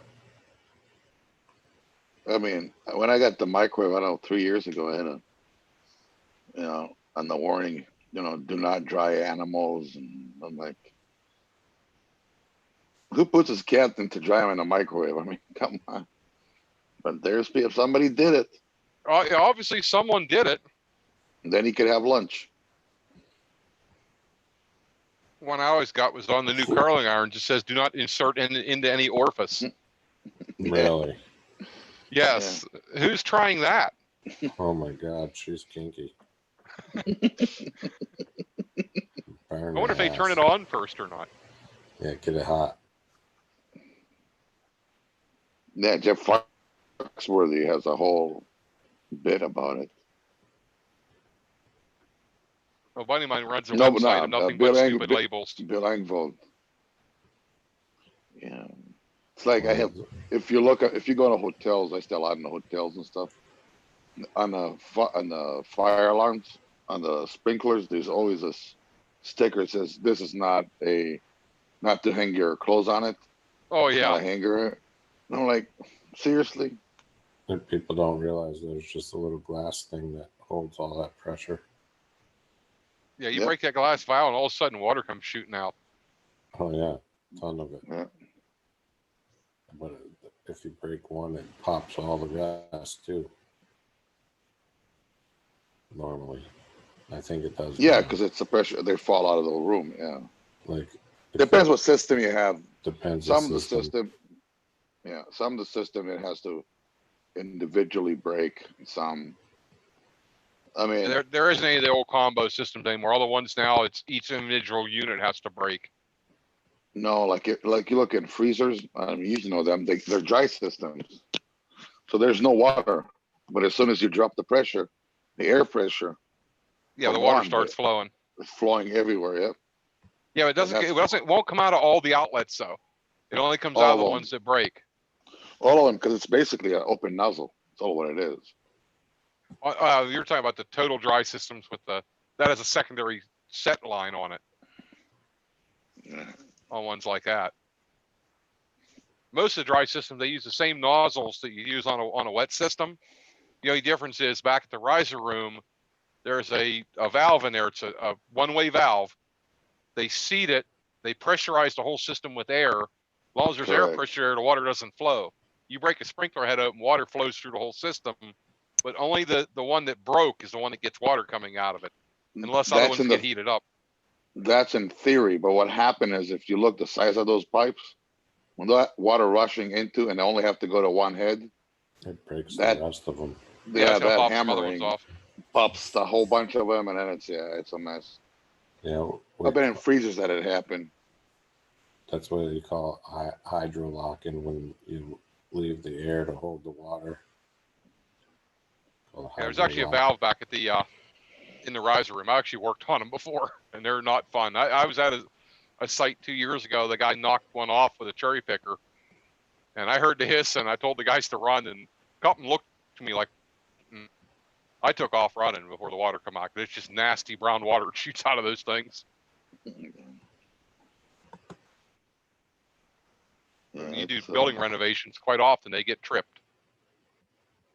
A friend of mine is a commercial roofer, and they were doing this job, this flat roof, and this, I can't remember what it is, but it was some kind of server building, blah blah blah.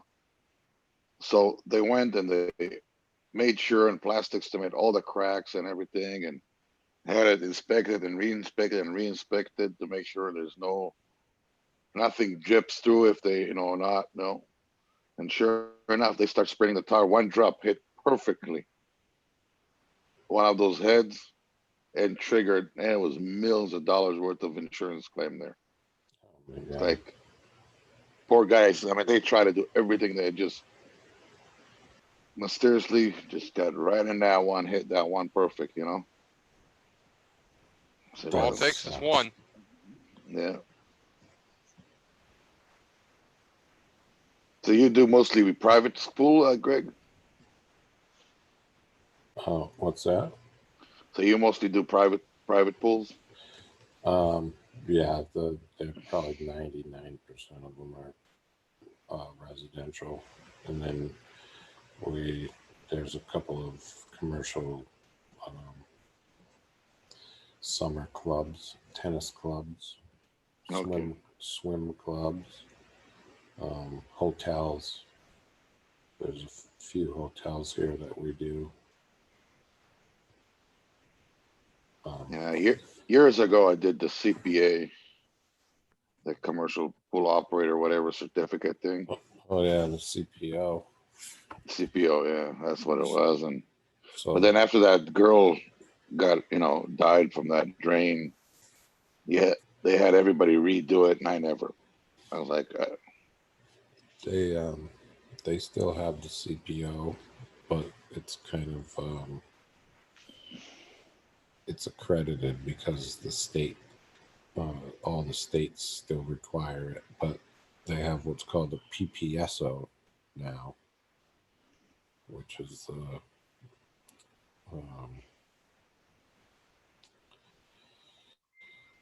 what the hell is the PPSO? I can't think. Public pools certificate or whatever. It's like a professional pool spa operator or something like that. Because the APSP, which is the Association of Pool and Spa Professionals, and the NSPF, which was the National Swimming Pool Foundation, they're the ones that did the CPO. Well, the two of those national organizations merged together to create one. And so now they're, changing things. But all of our pools, we run all our pools with an iPad or an iPhone. So we can log into every account, almost every account, and see what's going on before we even go there. Well, I haven't been in the industry for years, so I dealt with a pool for years. But Do they have now? It's all the pH and all that stuff. It's all sensors wise. It can be. If Oh, it's, I mean, you have to pay for that shit. It's like getting heated seats in a truck. Do you order it that way, or can you do without it? You know. I mean, it's not that complicated, but you always have to have the chemicals and the drops and the thing, all the strips and all that. We use reagents still, but most of the time, because we would go through so much of it, we have digital testers. Oh, you do? Oh yeah. How the hell did that work? It's just like a HP meter and a chlorine meter, I guess. It tests. Well, there's two of them. We use two of them. So that one tests the water temperature, the TDI, or the TDS, which is the total dissolved solids, and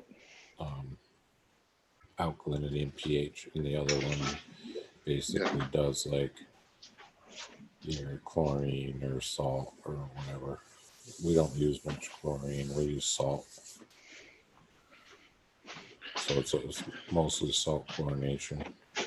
Okay. There's a lot of commercial pools I was working around. The last time I worked for, we did a lot of swim schools. We worked on their dehumidification units. They had these big cell units, about 4 foot tall, 3 foot diameter, with stainless panels in it. It passed power, and it somehow made chlorine. Yeah, man. I mean, the only thing I have is strips because I have a hot tub. Well, it's out of commission for the last 2 winters. I shut it off now, but because they sure build those things so cheap, it's unbelievable. Yeah, we call those. I don't know how they can. How can they pass inspections? I have electrical inspection and codes beyond my understanding. Huh. We call those. I mean, it's a jacuzzi made by Jacuzzi. I mean, it's not like I'm off brand, I mean, they have, how their heating element, the conduit goes from the heating element right into the panel, and all what you need is a bad O-ring to go bad, and all the water goes right into your electrical panel. Well, how the hell you came up with this nonsense? And have it pass inspection. Spa packs.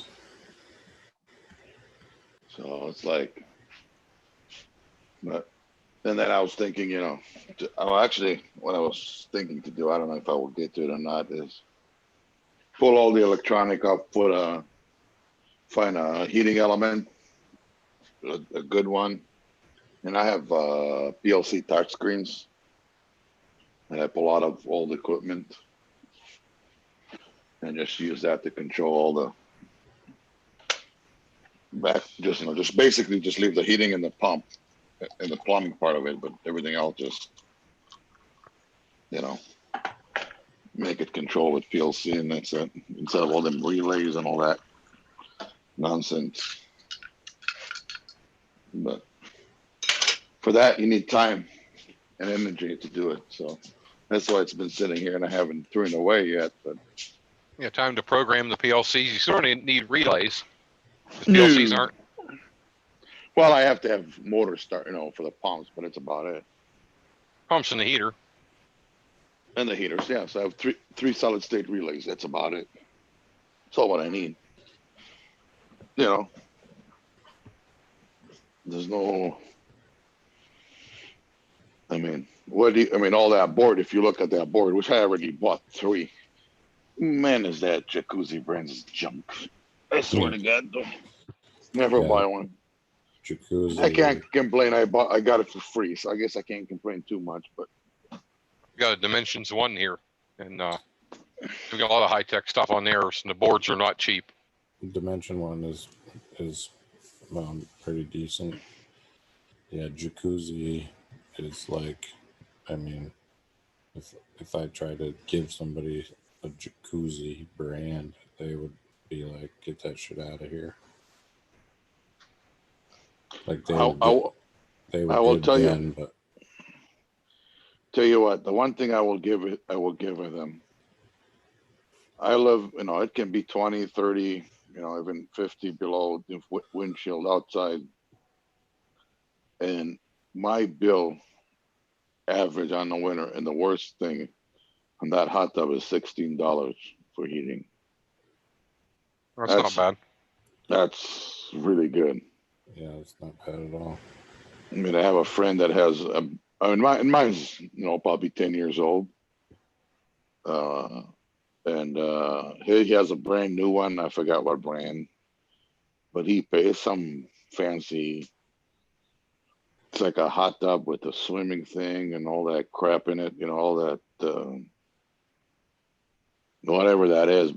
And he's paying a shitload of money to keep that sucker warm in the winter here outside. They just insulate it good. That's all what it is. Yeah, they foam the crap out of them.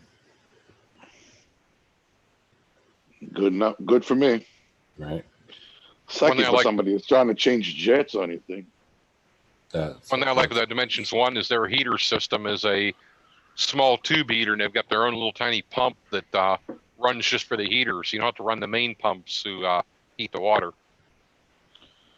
But I can tell you one thing: sitting outside when it's 20 below in a hot tub with the beer, you have to keep inside the water because you keep it too long, it freezes, and nothing better than that. Awesome. Start being there with a couple chicks, maybe. Yep. That's the problem where I put it in my house. You know, it's not conducive to too much. But I tell you one, it's funny. I had my kids use it. They love it, you know. And in the winter, in the summer, I would like basically turn the heat off and cheat it, so they use it just as cold water. Sometimes, whatever. And they'd have their friends, and they would have their conversations, and I sit in the garage overhear the conversation, and like, that's just hilarious, because they don't know you can listen it, and you can hear them, you know. Kids being kids. Oh, it's hilarious. I mean, it's like the one time, and that was a couple of years ago, you know, kids was, you know, maybe first, second grade, you know, and him and his buddy now, he's the youngest, I think, youngest out of four, and his oldest brother is college, you know. So he hears a lot of things at home that my son have no clue, right? So he says to him, they're talking about, my son is talking to him about, you know, my dad is going to build me a tree house, you know. So the other kid says to him, well, make sure there's a pole in there. My son says, don't worry, my dad will build it strong. He says, no, make sure the pole's. And my son says, what do you need the pole for? He's like, well, for the girls to dance. You know, and my son looks at him, he says, you know, they're, you know, first grade, you know, it's a age boys don't like girls. Like, well, but I don't want girls in my tree house. Have the kids just come, I don't know, I don't want birds, I don't want girls in my tree house. So why do we need a pole, you know? So it's one of those things, they hear it and they're trying to discuss it. It's like, oh, we don't need that. You know? When you're sitting in the garage and listening to that, you're just laughing your ass off. Yeah, it's funny.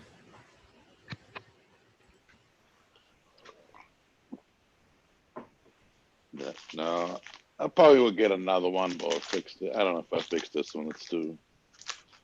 And right now it's what? Probably 13 years old, 14 years old. Hell, mine was built in 2001, I think.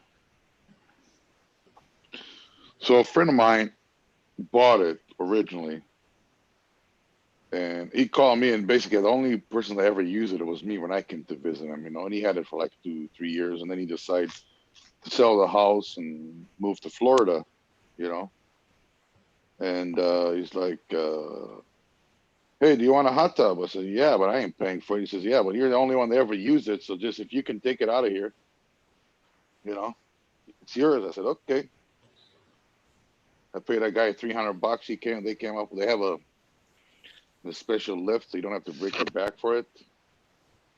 Haul it on a trailer, brought it in my hand, dropped it. I paid the guy $300. I'm like, okay, so I paid $300 for it, I guess. But so when I got it, it was fairly new, you know. Those are the trailers that go through the gates. Was it one of Yeah, those? it's one of those that They're like convertible, like a it transformer. flips. It flips the hot tub. Yeah, Yeah. it flips it on the side, and then it goes to the gates and whatever. Yeah, it's pretty nice. Those are essential if you sell more than 2 of those things. Yeah, and he showed me. I mean, he has all the connections for crane and everything, so they can you know, many cases they need a crane to put the hot tubs in. Right. Yeah, I've seen a couple of them down in Cleveland. The guys have condos down there, and they have a hot tub out on the roof of the building. And it makes you wonder how the hell they got it up there. They had to crane it in place. I was watching this interview they did with Dr. Phil did with Ron White, because they're buddies apparently, right? And apparently when Ron White got divorced, his wife stole his hot tub in the gazebo with a crane, brought a crane over his house and stole the whole gazebo. That's awesome. He's like, he was so shocked he didn't even know what to say. He just called the guy that made that gazebo and said, "Make me another one." That guy was probably like, "What the hell happened?" No, he says that ex-wife of his bought a house basically, you know, a couple doors down, and just a spite, and then hired some company, and they came in and with the concrete pad and everything, hooked it all up with a crane.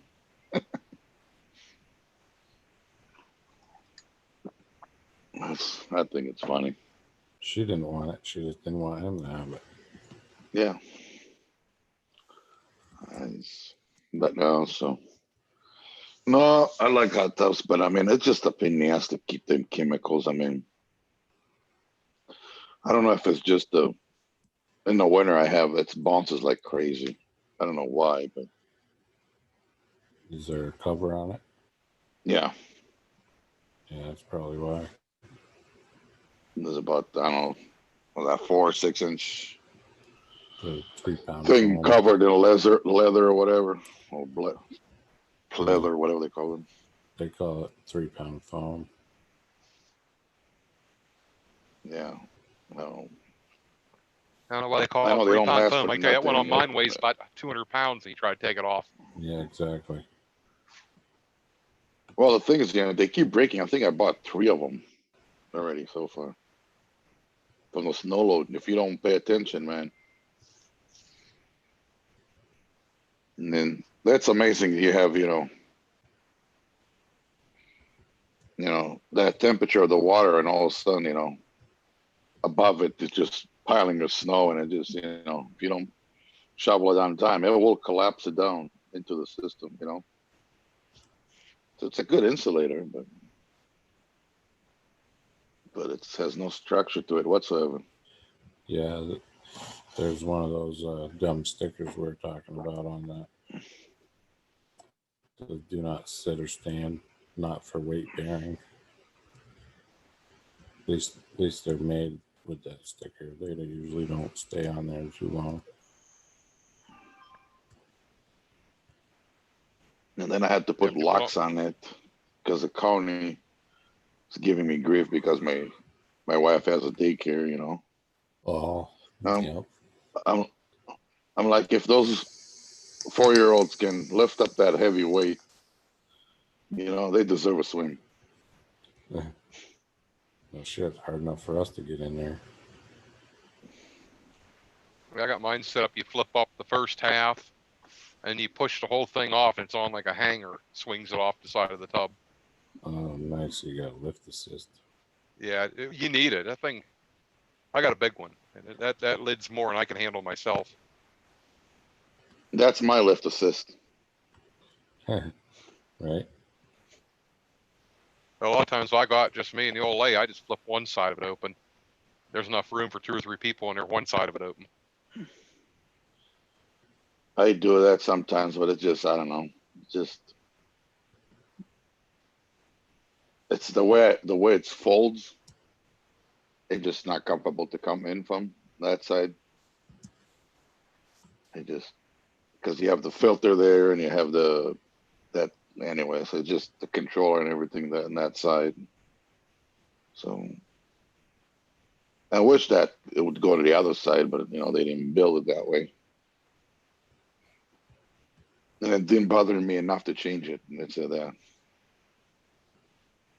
Probably when you move the hot tub, you're supposed to turn it around. Yeah, it's probably just no. I think it's just a change of screws on the lifting mechanism. Basically, screw it on the other side.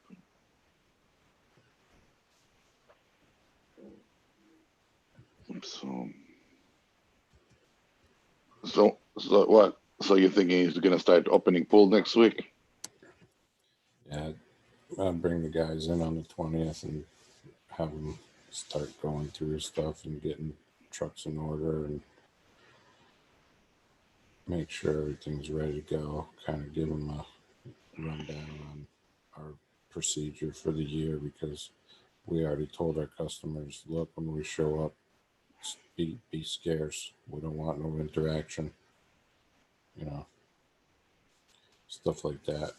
Like the CDC has a whole guideline on like how they want pool companies like basically doing things, and so we're gonna play nice and abide by them and hope that, you know, they don't try to cancel the whole summer. The town officials here are just, I mean, tonight's meeting was a freaking joke. Yeah, you can know by people's opinion what channels they're listening to. Right? What news channels they're going with. Oh, well, I mean, the select board here is just like, they just have no idea what to do or say. They keep looking at each other, hoping somebody else will be stupid and say an answer, because they don't want to do it anymore.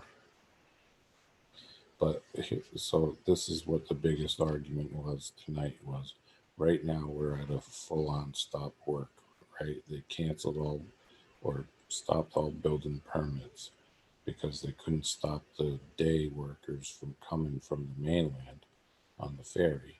So they didn't want those people traveling. So in order to stop them from coming, they had to stop the work. So there's no reason for them to come. Well, so we go from no work at all to them saying, oh, well, we're going to, the CDC is recommending 2 people per job if necessary, as long as they're in protective equipment and wearing masks. Well, then the town turns around and says, well, you can't frame a house with 2 guys, so let's allow 4. But we're not going to allow a single guy or a team of 2. For example, they said no, that me and another guy or 2-guy teams couldn't go and pull covers in open pools. But you can have 4 people go and try to frame a house. Well, you can't frame a house with 4 people any more than you can open a pool with 1. I mean... Oh, you just tell them it's unsafe. You need at least 2 people. Well, the thing is the CDC has guidelines specific to pools and pool service. And what the CDC did say was we should not be held back. We should be allowed to open pools, because if we don't, they're going to create more of a public health problem with mosquitoes and this and that and everything else. So they're saying, and also they're saying, let the pools be open, because if people are swimming, they're not going to be spreading viruses, because the viruses are going to be dead the minute they jump in that pool. Yep. Unless they're already in the bloodstream. But that's a different argument, you know. But then the town's like, well, you can't have 1 person or 2 person, but we'll allow 4 people on a job. So it's like they either don't think, or they're just too stupid to realize what they're saying or whatever. But people were bullshit, because everybody's been sitting for 29 days. Nobody's worked. No, not a whole lot of worker bees on that town, huh? oh, it's all work. Yeah, it's all workers right now. You know, that's the thing is without the workers, without us, those rich people don't have anything to come here for. You know, they still have, you know, multi-million-dollar mansions, but if nobody's here to do the work to make those mansions look good when those people get off of their jets, they're not going to be coming back. Or they're going to bring people in, and that's just going to chase the people here out. Yeah, I don't know. It's very interesting to see how everything is going to turn out to happen. You know, I mean, there's going to be a while people worried about the unknown. You know, regardless. I mean, But all right, so here's the thing: is the coronavirus is a strain of the flu. It's a virus, right? Nobody knows nothing about it. Well, when AIDS popped up in the mid 70s or whatever, nobody knew nothing about that. That's a virus. That virus never went away. They never shut the world down for AIDS, and that was a worldwide pandemic and still is. It doesn't ever go away, but they didn't cancel the world for it. This is more of a political thing than anything. I know. Yeah, but I mean, the biggest thing is you know, we knew Chinese were cooking numbers, and the numbers they were giving out, you know, and then from whatever came out of Italy in the beginning, it was like, holy shit, man, we don't want to have, you know, I think it was more of a scare thing, you know, people just, the Chinese were cooking the numbers so bad it was, you know, it was hard to figure out what the hell, and, you know, I mean. I think the Chinese are the ones that made this virus and released the damn stuff. You know what? I think what happened is, because I was watching this thing. I think what happened is it got loose. If you look at how the dates are, and they were trying to figure it out, and when they figured that it's out of control, they figured might as well have the rest of the world live with it, you know, because they didn't stop the travel out of China. But if you look how long it took them to actually shut down Wuhan or whatever, I mean, they themselves were not quite sure what the hell is going on first, you know. Well, I think that that's pretty accurate, but I also think that this has been around for much longer than anybody even is admitted or saying, and nobody knew anything more than, oh, you got the flu, you're sick for a week or two, and you get over it. Unless you had underlying respiratory conditions, you were sick and then you got over it, just like any other severe flu. Well, what was that the computer guy? Once they came out with a name for it, and word started getting out what it was, and then it just blew up. And I mean, I don't know. I'm on the fence about it. The computer guy that was on the show with us every time, I forgot the fellow's name. He's Andrew. a CDC guy. Yeah. He said the Chinese were not letting the CDC people to leave their laptop, to go with the laptop through. He says they didn't let them, they had to keep their laptop in China. Well, they didn't want the information leaving. Yep. And it's amazing how they kicked all the reporters out of China, and the next day all their cases went down. How does that work out?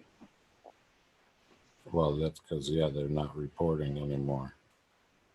You know, they're not admitting the numbers, or they stop testing because they don't want to know the numbers.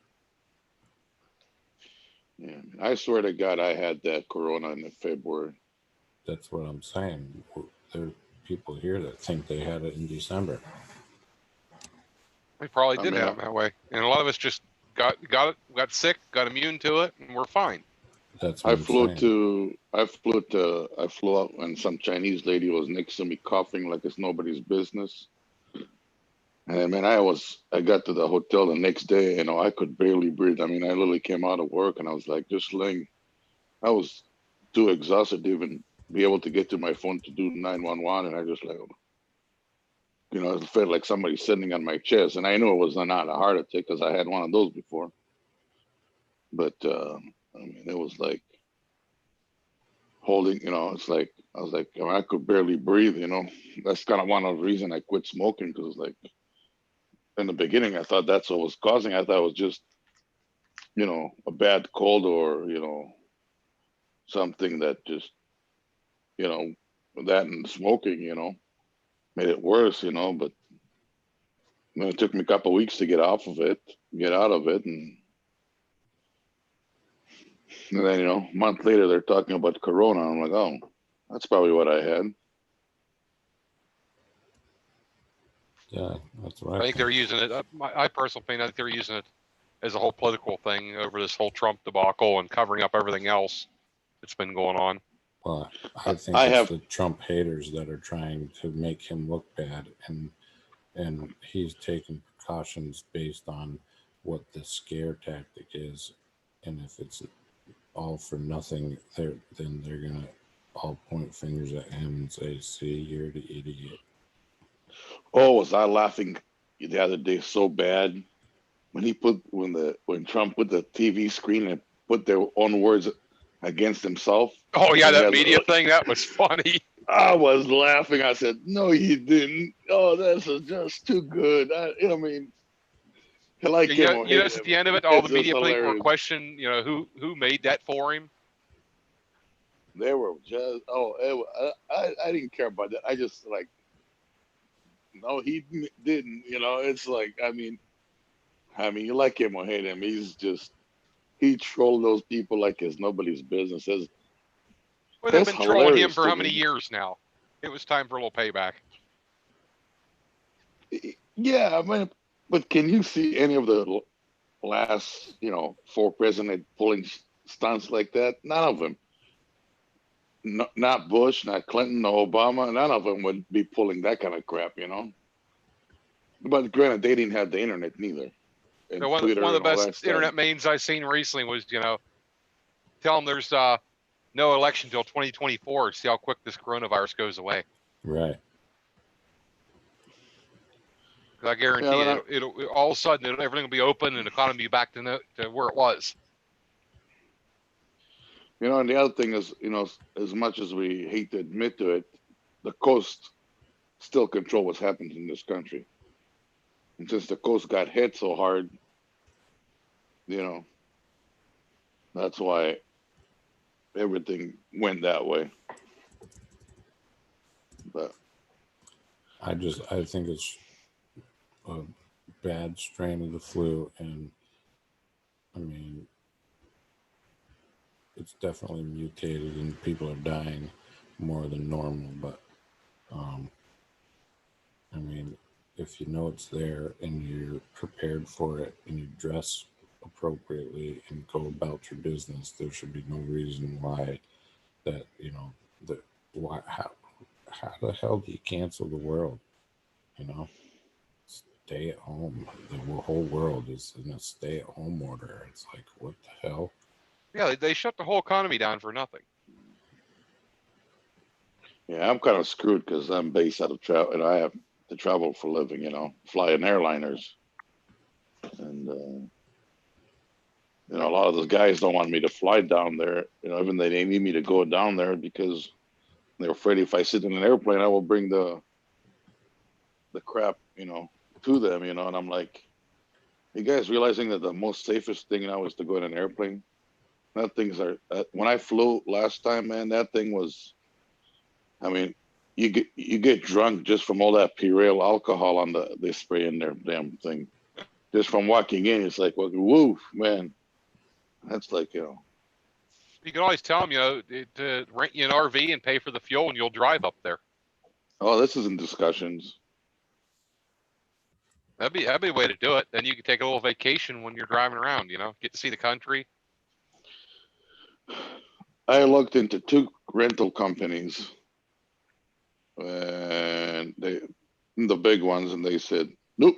Well, one they just flat you can't get an answer. The one said no, and then I looked at a local guy here, and he was giving me quote because like, well, for how long? I said, I don't know. Just do it month by the month, you know. But the problem is well, they want to know how much mileage. Well, if I do a mile, if I go from here to Chicago, from here to Ohio, then then it's going to be parked for a couple of days, you know, and then it continues. So, but because they charge you per mileage still on RVs.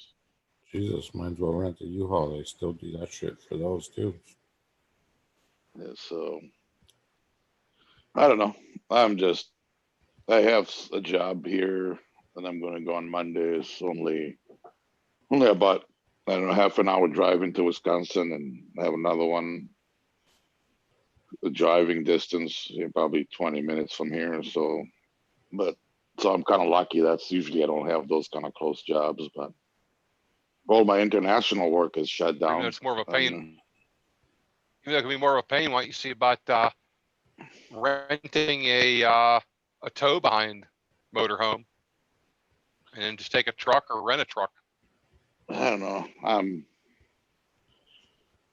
It's the problem is how would I put it? I have to weigh the difference between that, because I can be where you live and the next day be in Arizona and the following day be in Florida. I mean, I'll be spending so much driving that I need to figure out if take you more time. You know, so it's, I mean, the reason I fly all the time is because I don't know if I'm going to Ohio or Sao Paulo, Brazil. You know, those things change on a dime. You know. When you get up this way, you need to stop by. Oh, I will. There's no two ways about it. I mean, I thought I'd be by Walter here pretty soon, but that seems to be getting pushed and pushed because the client can't come here to inspect the equipment before it gets shipped. And, you know, and that's how the contract is built. And of course, they're not going to, with the amount of money they're on the hook for this equipment, they're going to stick to the letter of the contract. And if they can't make it here, they're not going to make it here because they don't want to stick that kind of money with all these issues right now of transportation, you know, because it doesn't matter to them if they come here and say, okay, it's all good. Then it goes on a boat. And then if I can't go down there to make it happen for them over there, they have a expensive piece of equipment just sitting as a statue. You know what I'm saying? Yeah, they can't start up till you go there and check it out and hook it up. Yep. So, you know, and it's all, and do training and all that stuff, you know. So it's yeah, international right now is basically dead. I mean, I'm still on the phone with some of them, you know, support, you know, but not much, you know, happening on that end, you know. Yeah, I mean, my territory is not like Craig's territory. I have a little longer distance to go to my customers. Shit, if I ever get something that takes me 10 minutes to go back to the shop, 10 minutes to go back to the job. Yeah, but here's a you know, sometimes I'm like, man, I feel envy of people that can just go to work and come back, and I'm like, yeah, but the nice thing is when I'm on the plane one way, they're gonna have to wait a couple hours till I get off the plane, and then I'm already in a different state and different country. You have to wait. I don't care how much you complain. You know, they're like, so they know they can only complain if it's a really problem, not because they feel like they complain. You know what I'm saying? Oh yeah, right. That's why we can log in on the iPad or the iPhone. Most of the time, we can take care of it without having to go there. That's got to be nice. Yeah, it is. My thing is, you know, we can remote the stuff, but there's a lot of stuff that is just, it just cannot be done on a phone, and that's kind of the biggest problem, you know. Plus, there's safety matters. You can't do changing equipment, you know, and that stuff, you know. And being next to the equipment, that we have that issue. Because in Yeah. your case, it's probably mostly pumps and valves, right? Most of the time it's heat issues, and it's because they're operating the systems incorrectly and don't understand. So we log in and turn things on, and we can monitor and see the pump speeds and temperature rise and everything else. And at least some of the equipment gets monitored in our world, but it's more, how would I put it, for legal purposes, or not to get to legal purposes. When the customer tells you this and that not happening, and we can't make the the speeds it was designed, and you go on in there and it's like, yeah, you're not feeding it up enough product to get to there. Oh, okay, but What is that you sell? I deal with food packaging equipment. Oh, So if you ever touch stuff. what is that? Or like cryovacs and stuff. No, I deal with if you ever had a McDonald's hamburger, Right. or had that goes to some of my equipment. We obviously are recording now, so so I'm not gonna say the other brands, but a lot of the food that you eat on a daily basis that are generally large commodities I deal with. So the chocolate world and a lot of the food industry. So mostly what I deal with. So if it goes in a pack, a bag or a box, I deal with it. So I get it. The equipment to work around though. Like I've been around a lot of it through my industry, but to actually work on the equipment that's packaging, it's got to be interesting. It's forever changing, It's an interesting industry. It's an industry where the paradox between robotic and human is probably the most misunderstood, or misunderstood is not the right word, but this is where people believe that robots are the solution for everything, and it's not. No, some things still need human touch. No. There's human touch and there's automation. It's two different things. So robotics and automation, are two different things. But and you have to deal a lot with the concept of people think that because a robotic comes in, they're going to lose their job, which is it's such a lie. No, their job just gets easier. They sit there and watch the robot work and make sure it No, works right. no. Most what robots takes replaces jobs that will cause damage to humans, carpet tunnels and heavy lifting, repetitive tasks. Yeah, but here's the reality with most of those people that aren't aligned. Now, when they put robotics automation, all of a sudden you can make, instead of making 5 gadgets an hour, you make 1,000 gadgets an hour. Well, somebody have to quality control it. The bottleneck just moves. And I just seen a statistic. You know who Graco is, right? Yeah. They make air sprayers, painters, and pumps and whatever. They purchased about 100 and some robots in the last 5 years, and their hiring went up 150%.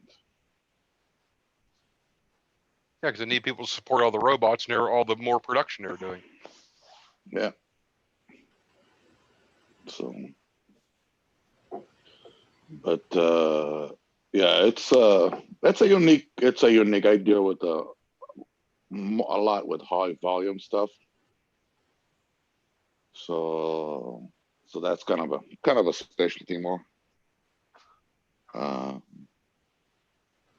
then I also, what I've been doing in the last couple of years, I really enjoy is helping small startup companies, guys that are just in that cross, between, they have to get out of the garage to sustain in business. It's like if they don't invest to the next step, they're basically going to lose their business. They just get to that level, Yeah, but they can't don't produce it have fast enough. they have, well, it's just, there can't be. So let's say they sell 100 gadgets a day, and they finally got it to 200, but they can't get to 300 because the price that they're stuck in. The only way for them is to get a little bit more, put more production on the same amount of people or whatever the case is. But all of a sudden they have to stick $500,000. They don't have that kind of money. Or if they do, they don't know what part of the process they should invest first, So I deal with that. And since I've been in the industry for so long, I know where some companies have old equipment sitting and so I may take that and modify it and help, the small guys to keep it going, So That's I really one thing I try always and do that, One thing I always like getting around that equipment is just looking how it works and thinking someone sit there and engineered that to do that. You look at some of it's pretty simple, but the way they do it just blows your mind. What blows my mind is I go sometimes, there's some equipment out there that is, I remember I had to connect the machine, our machine it was a long story, but the machine that was supposed to get connected to was built in 49. It was the only thing they had in it was one motor and a motor starter and a start and a stop button. And that thing had everything, gears and chains. And I can't imagine one tooth jump on that machine. You're screwed for weeks until you get that thing straight up. But it's pretty neat, They obviously they're not that often, and they're not, you don't see them as often, but because packaging equipment usually have a 20-year life expectancy, and that's in the best case scenario. Just because they're high speed and everything wears out. Yeah. So, but no, it's an interesting industry. I deal with the food industry and a little bit pharmaceutical, but I enjoy it. One of the places I enjoyed, we did a lot of refrigeration and cooling work at was a company called that made all back of like bubble package material. Yeah, you've Your been AA cutting batteries and all those. Well, Any better now? yeah. Card Pack made all the cardboard that goes on the back of AA batteries and all your blister. Yeah. It was neat to see the way they printed all these dies they would cut it out with that were actually cut out of plywood that they make the dies for. Mm-hmm. Some of the simplest, technology out there. Yeah, there's it's funny you're saying this. There's a famous story. Obviously, I'm going to keep the company's name out of the equation, but they make toothpaste, and they were having a problem that about 60% of the toothpaste would never get filled up all the way through, and they periodically, and they went and spent a ton of money for equipment, and it went down to only 10%. And then one day it just went to zero. They all got filled up perfectly after they spent millions of dollars. And the CEO had some guests there, and he's going to show him how how they solved the problem and da da da da da and big old pie. He walks into the production and all this equipment he spent is sitting outside, just sitting next to the line. And he looks at the guy and he says, "What the hell?" He's, "What are you guys doing?" And da, da, da, da. He says, "So I just put a fan. If it's too light, it just blows the toothpaste off the line. That's it." So they spend close to about $700,000, and all they had to do is to go to Home Depot, buy a $20 fan. You know. So I mean that kind of stuff is, it's in my industry the biggest thing is that they don't teach experience or in engineering school. They just don't. And some things actually would work really good on the paper, but when the same piece of equipment that for the same company, you put it in two different plants and they will act totally different because the moisture in the building and the air is different. There's a variety, air movement is different in the plant. And, engineers will say it has to work and da da da. And it's all, that's kind of where I usually get involved because I got the experience. I don't have the schooling, but I have the experience. Well, engineers are usually pretty dumb. No, I wouldn't go that far. They have a room in place, Yeah, but they always say it looks good on paper, but try to do it in real life. Most engineers never get to actually do the real life stuff. Yeah, architects are like that too. Oh, that's something I'm not remember friendly as architects.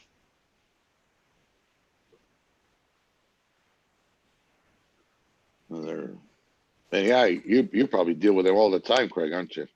Oh yeah, it looks good on paper, and then you try to build it that way, or they've got framework of a house or a roof line, and you're like, that out, you can't do that.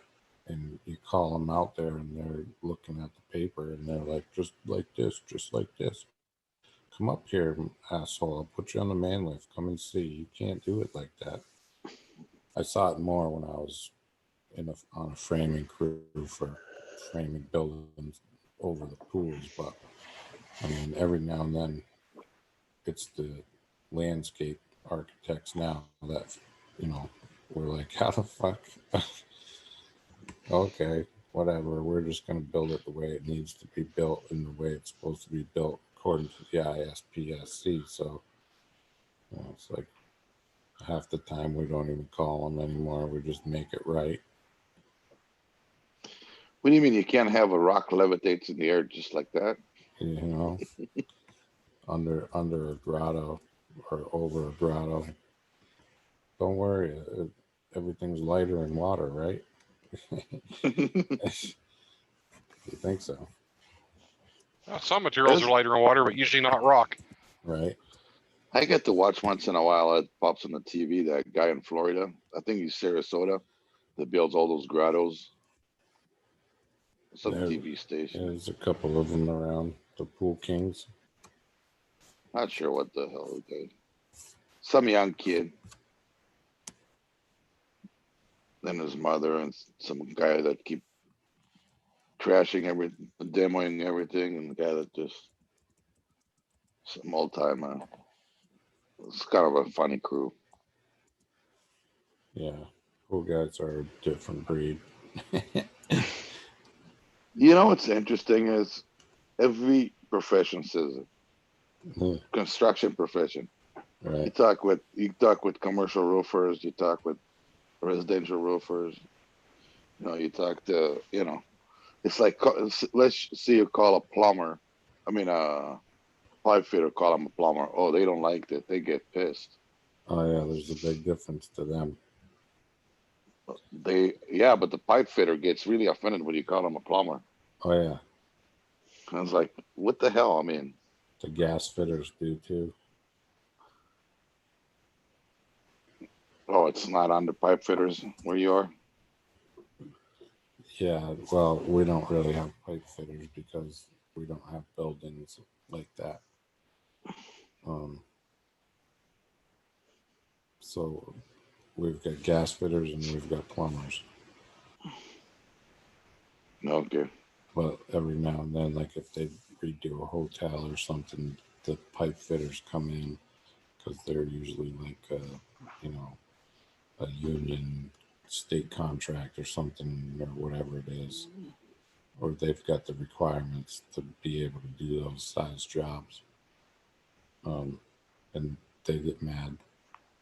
They'll be fighting. The plumbers, the gas fitters, and the pipe fitters are all fighting with each other because, they're all better than one another. Yeah, it's like I never understood it. I remember I called a pipe fitter. I called him a plumber, and he got pissed and said, "What's the difference?" He says to me, "I put my ass where he puts his head." I was like, "Oh, geez." Yeah. I mean, we're all in the same boat, They say the plumbers put toilets and sinks, and the pipe fitters give you a way to get rid of it. Yeah. I don't know. I don't know. I mean, I used to be in the construction industry about 20 years ago, and I got out of it. I got in for a brief stint there, but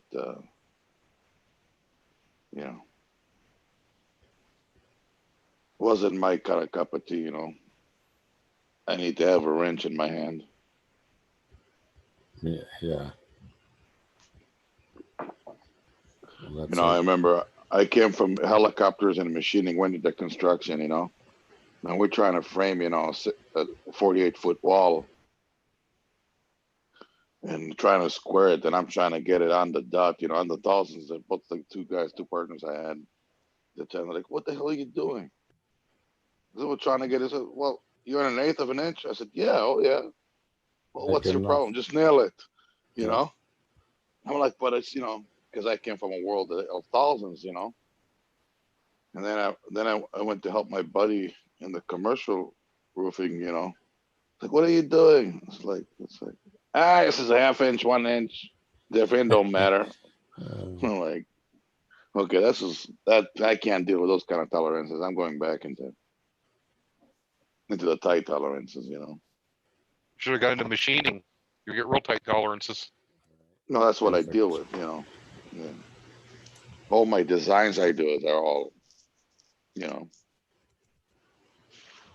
the faster you go, the less tolerance you have. So.